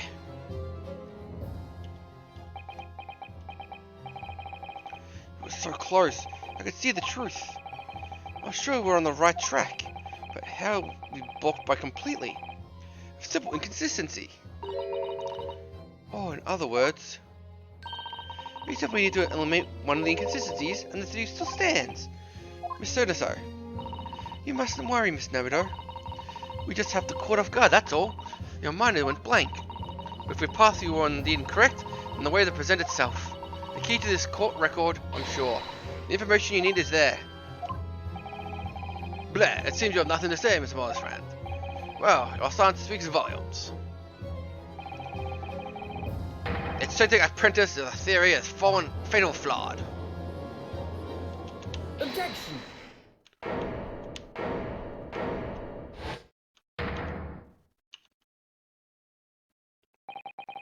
This inconsistency is mean wrong track. It means that I need to sharpen my mind and dig deeper for the truth.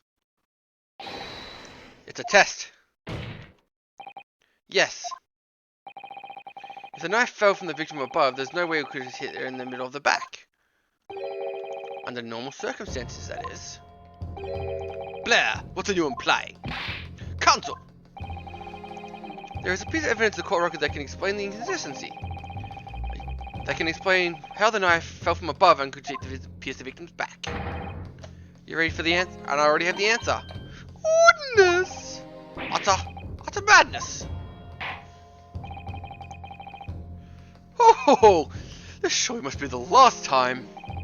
Counsel, present the evidence which you speak.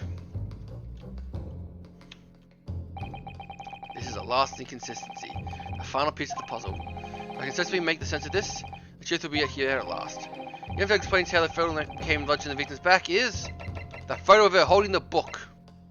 Take that! This is the fourth book found at the scene. The final piece of evidence that the defense will present. The burnt book? Oh, isn't that not Mr. Gibson's book? Yes, you understand the significance we have is how it came to be at the scene of the crime in the first place. This photograph clearly shows the book in question. The evidence with the victim holding it in her hand. Blah, but we all know. There's a police constable that put the book between her fingers like that. Oh, quite so. The wholesale transfer of the crime scene on the opposite side of the road. That's true. However, part of the testimony, Cosway Bateman made an extremely enlightening statement at that point. Flashback.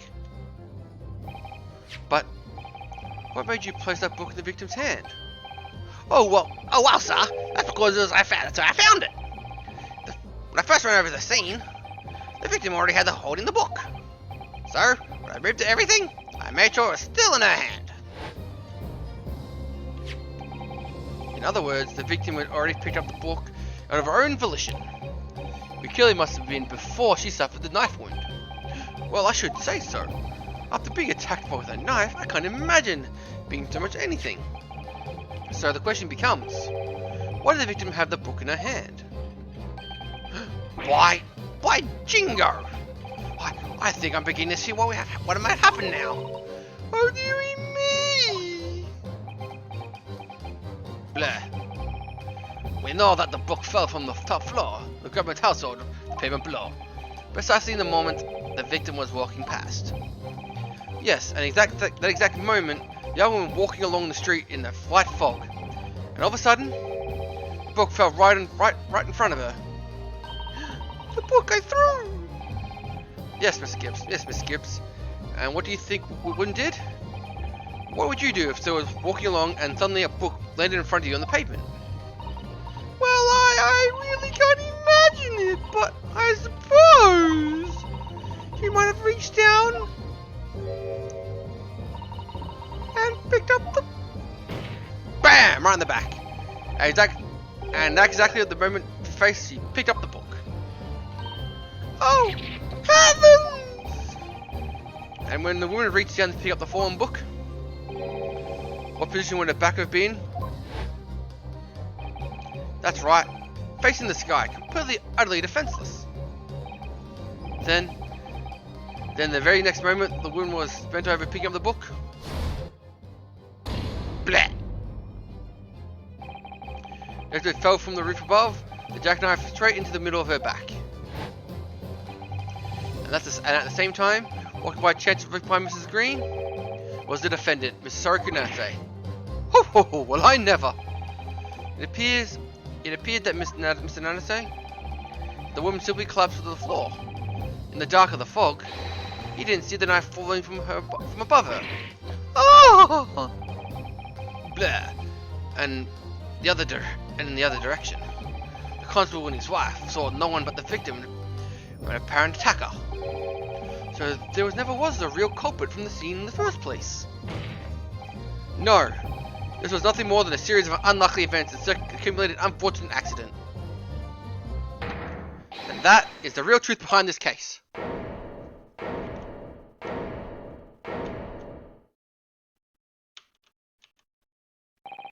Well, Mr. and Mrs. Gibbs.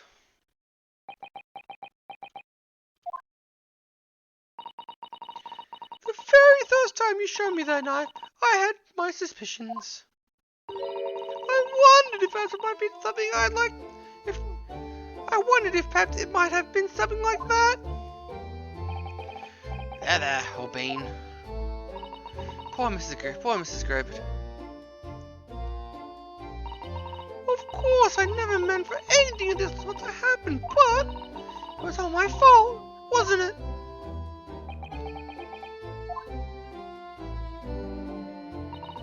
I take full responsibility. I let my anger get the better of me and threw that book, and then I threw the knife as well. Ho ho ho! You're going to... Oh, Krampus will find you later in your bed. What? John dear? That's alright, I know. I'm ever so sorry. Truly. Sorry! Bleh. He has a bad knee. He has a fucking fucked up knee. There it goes.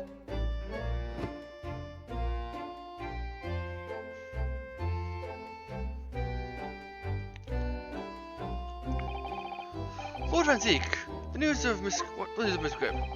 Blah. She's been taken to the infirmary. It would appear that the events that I have left her apparently flustered state. However, I believe she will recover at all costs. There will be no cause for concern. Yes, unbeknownst to themselves, they could have caused easily been terrible tragedy. They shall prepare themselves for the consequences of their actions. Blah. There's some good news, however.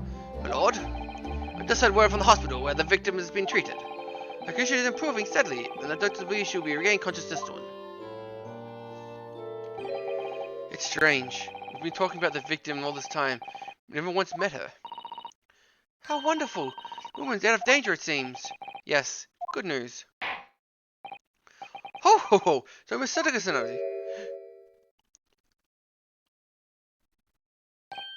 Oh, yes? On behalf of the fellow countrymen, I would like to take this opportunity to beg your pardon, sir. You came from a distant eastern homeland to study the great British culture, and been repaid with immeasurable unkindness. Please accept our heartfelt apologies.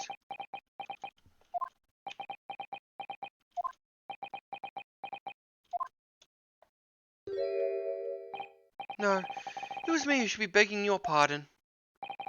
Oh no, it's not the same. That evening, when the young man was just collapsed on the pavement before my eyes, I jumped to the wrong conclusions again, in my confusion. What conclusion, sir? I was sure that the woman was dead. Ah yes, Cousin Bennett said the same thing, didn't he? He thought she'd been killed too. I suppose it must look completely lifeless.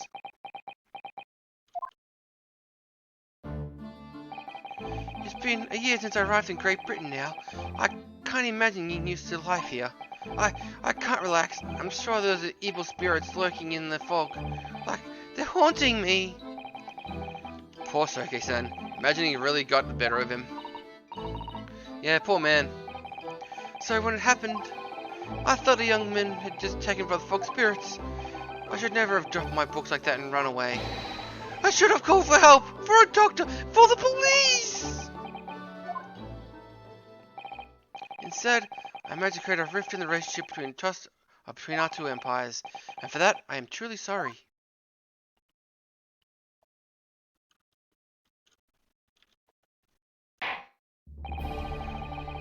Oh, what could have Dee said? There was some sort of mischievous spirits has been at work here, I think. One of the created a chain of unfortunate mishaps, and well befooled by the spirits that led false conclusions. But thanks to Lord Physique and your young lawyer here from the east, the chain has been broken and the spirits exorcised. I heartily condemn you both. Oh. Blah.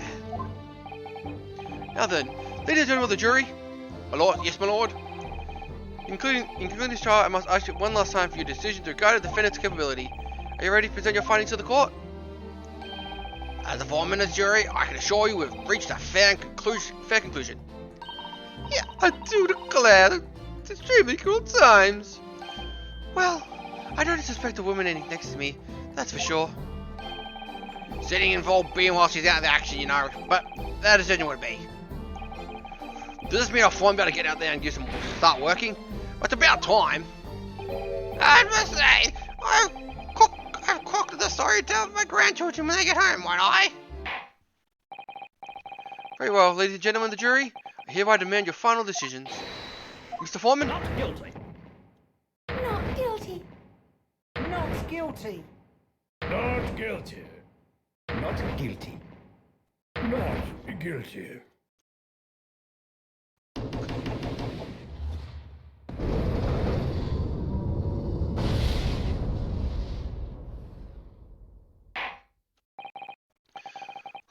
Oh, very well, Mrs. Lee. I hereby pronounce you.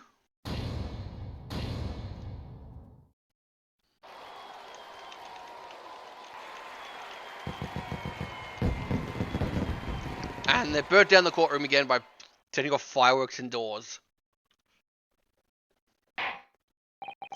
And finally, Mr. Nancy. Oh, yes, your lord. You are a free man once more. I hope you will continue to further your education in the British culture.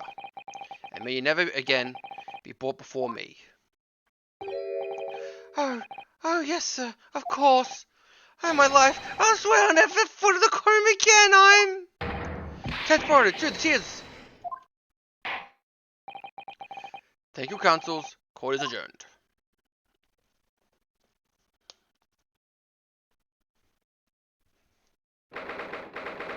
February, 3:17 p.m. The Old Barley Defendants Art Chambers. Oh, locum. Wait, you mean me? Of course! Is there another locum here? Is there even one? Oh, compared to the original locum student Medodo Esquire, your name has come rather short, hasn't it? What's wrong with using my actual name? Oh, at last, I'm free! I'm free! Joyful, joyless, jubilant, jubilations! Heartily, happiness, hurrah! Oh, I'm pleased. Mr. Nathan is delighted. It'd be hard just to say that then. Locum, you did it! You saved me from the brink! Well, that time when your poor woman was no way of your fault after all. I'm just glad everyone can see that now. No, not that! Lovely lawyer, locum lawyer! Yes? I mean, as I said before, I just never got used to life in the Great Britain. Every time I look over my shoulder, I see foreigners. I see towering bricks and buildings. From high up windows, I see them looking down on me, laughing, looking at little hunchback. Oh dear, I'm sure it's all in your head, Mr. Anderson. But today you, locum lawyer, gave the gloom the boot. You stood firmly behind the barricade bench before and battling British. Oh God! You battled to the bitter end, laying bare the baffling truth. And when behold the billowing fireworks among the beams of Bailey's roof, I bellowed. Behold the best barrister ever born. That was a lot of B's, Jesus Christ. Well, that's very flattering. Very pleased. This was given to me as a wonderful etiquette renounced by my old friend back in Japan. And etiquette? With some sort of all my hard work. And here they are, my dear fellows. I apologize for keeping you waiting. I've rose you late in the morning. Oh, Mr. Sholmes, pleasure to meet you. I see I'm not here the moment too soon. A disaster has been averted, gladly to say. Oh. The trials have begun presently, Mr. Nado. I wish you the very best of luck. It's just finished. What? No! In my haste I was in vain! Ah! It's you! Herlock Sholmes! Oh, have we met her? This is Mr. Anderson, the man you had arrested, Mr. Sholmes. Ah, I see. I failed to recognize you at first. Our previous encounters have been taking place of gloom, and either you break the lodgings or that present cell. I simply couldn't place the curious face. In the light. Charming. This is all your fault, Herlock Sholmes. You're the reason I had to go through this terrible ordeal. I'm going to give you a piece of my mind. Ah, my apologies, sir, but I assure you, I have placed you now. You're the fellow who abandoned the poor young lady and ran off, were you not? Had she been taken to the hospital more urgently, I feel perhaps she would have regained her consciousness by now. But it's unavoidable, I'm sure. But we are but human after all. Anyone would have seen us shaken by the experience. Stop dabbing! I do feel very badly about how I behaved. Ah, never mind. Well then, what do you wanted to say to me, sir? Nothing. Priceless. Oh, I'm sorry. Really? But that was quite priceless. Poor Susuke-san. Still, on the bright side, you've been extremely entertaining experience without paying a penny. And that would seem you were not found guilty. But there's no bright side. Whatever do you mean, Mr. Nose? Even after this, I'm still cursed by the spirits and by now the Reaper! Ah, Lord of Antiques. I'd forgotten, you know. The facing that man in court means even if you're found not guilty, you're still doomed! It'll be alright, Mr. Nadasame. If the Reaper tries to take trouble, we'll protect you. Hiya! Mom, it's mine! Why? With a perfect excuse to Sasuna takedown. Much I like to be turned on my head. It's a bit of a warning. Next time might be Mr. Nazo.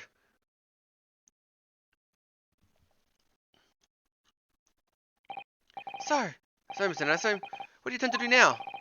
You mentioned something about recounting your experiences with your friend back in Japan?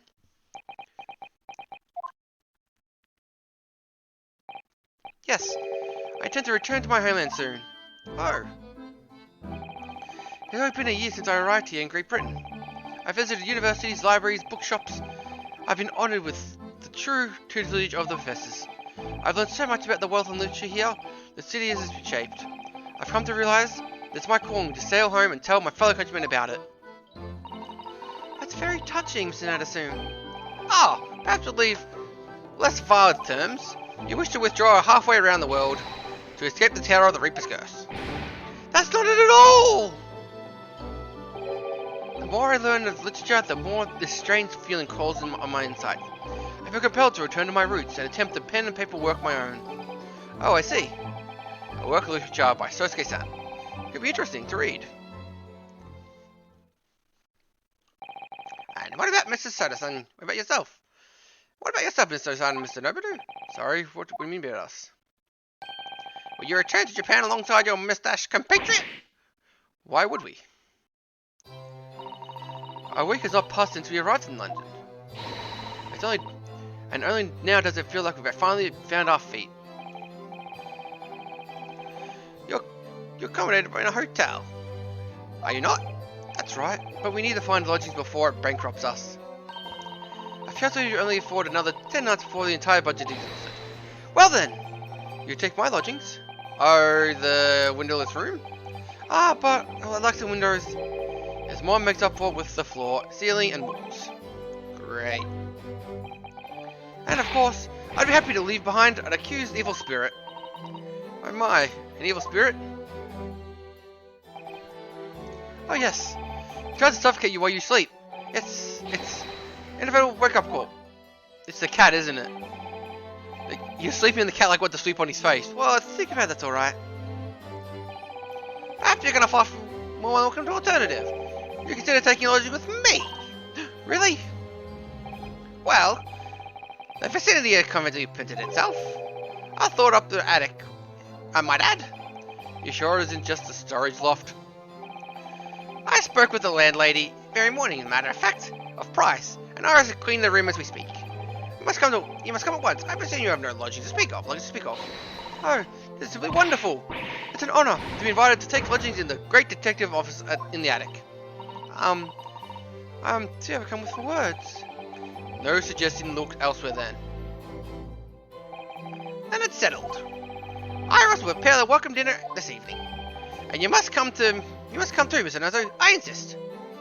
I don't know what to say. But thank you, and yes. Wonderful. Let's all go to complete the paperwork and the formal release, Mr. Nazo. Shan't take long. Somebody's happy. Locum, I know you wouldn't let me down. I'm truly delighted to have met you here in London. Likewise, Mr. Nasim, it's been a privilege meeting you too. It's a shame that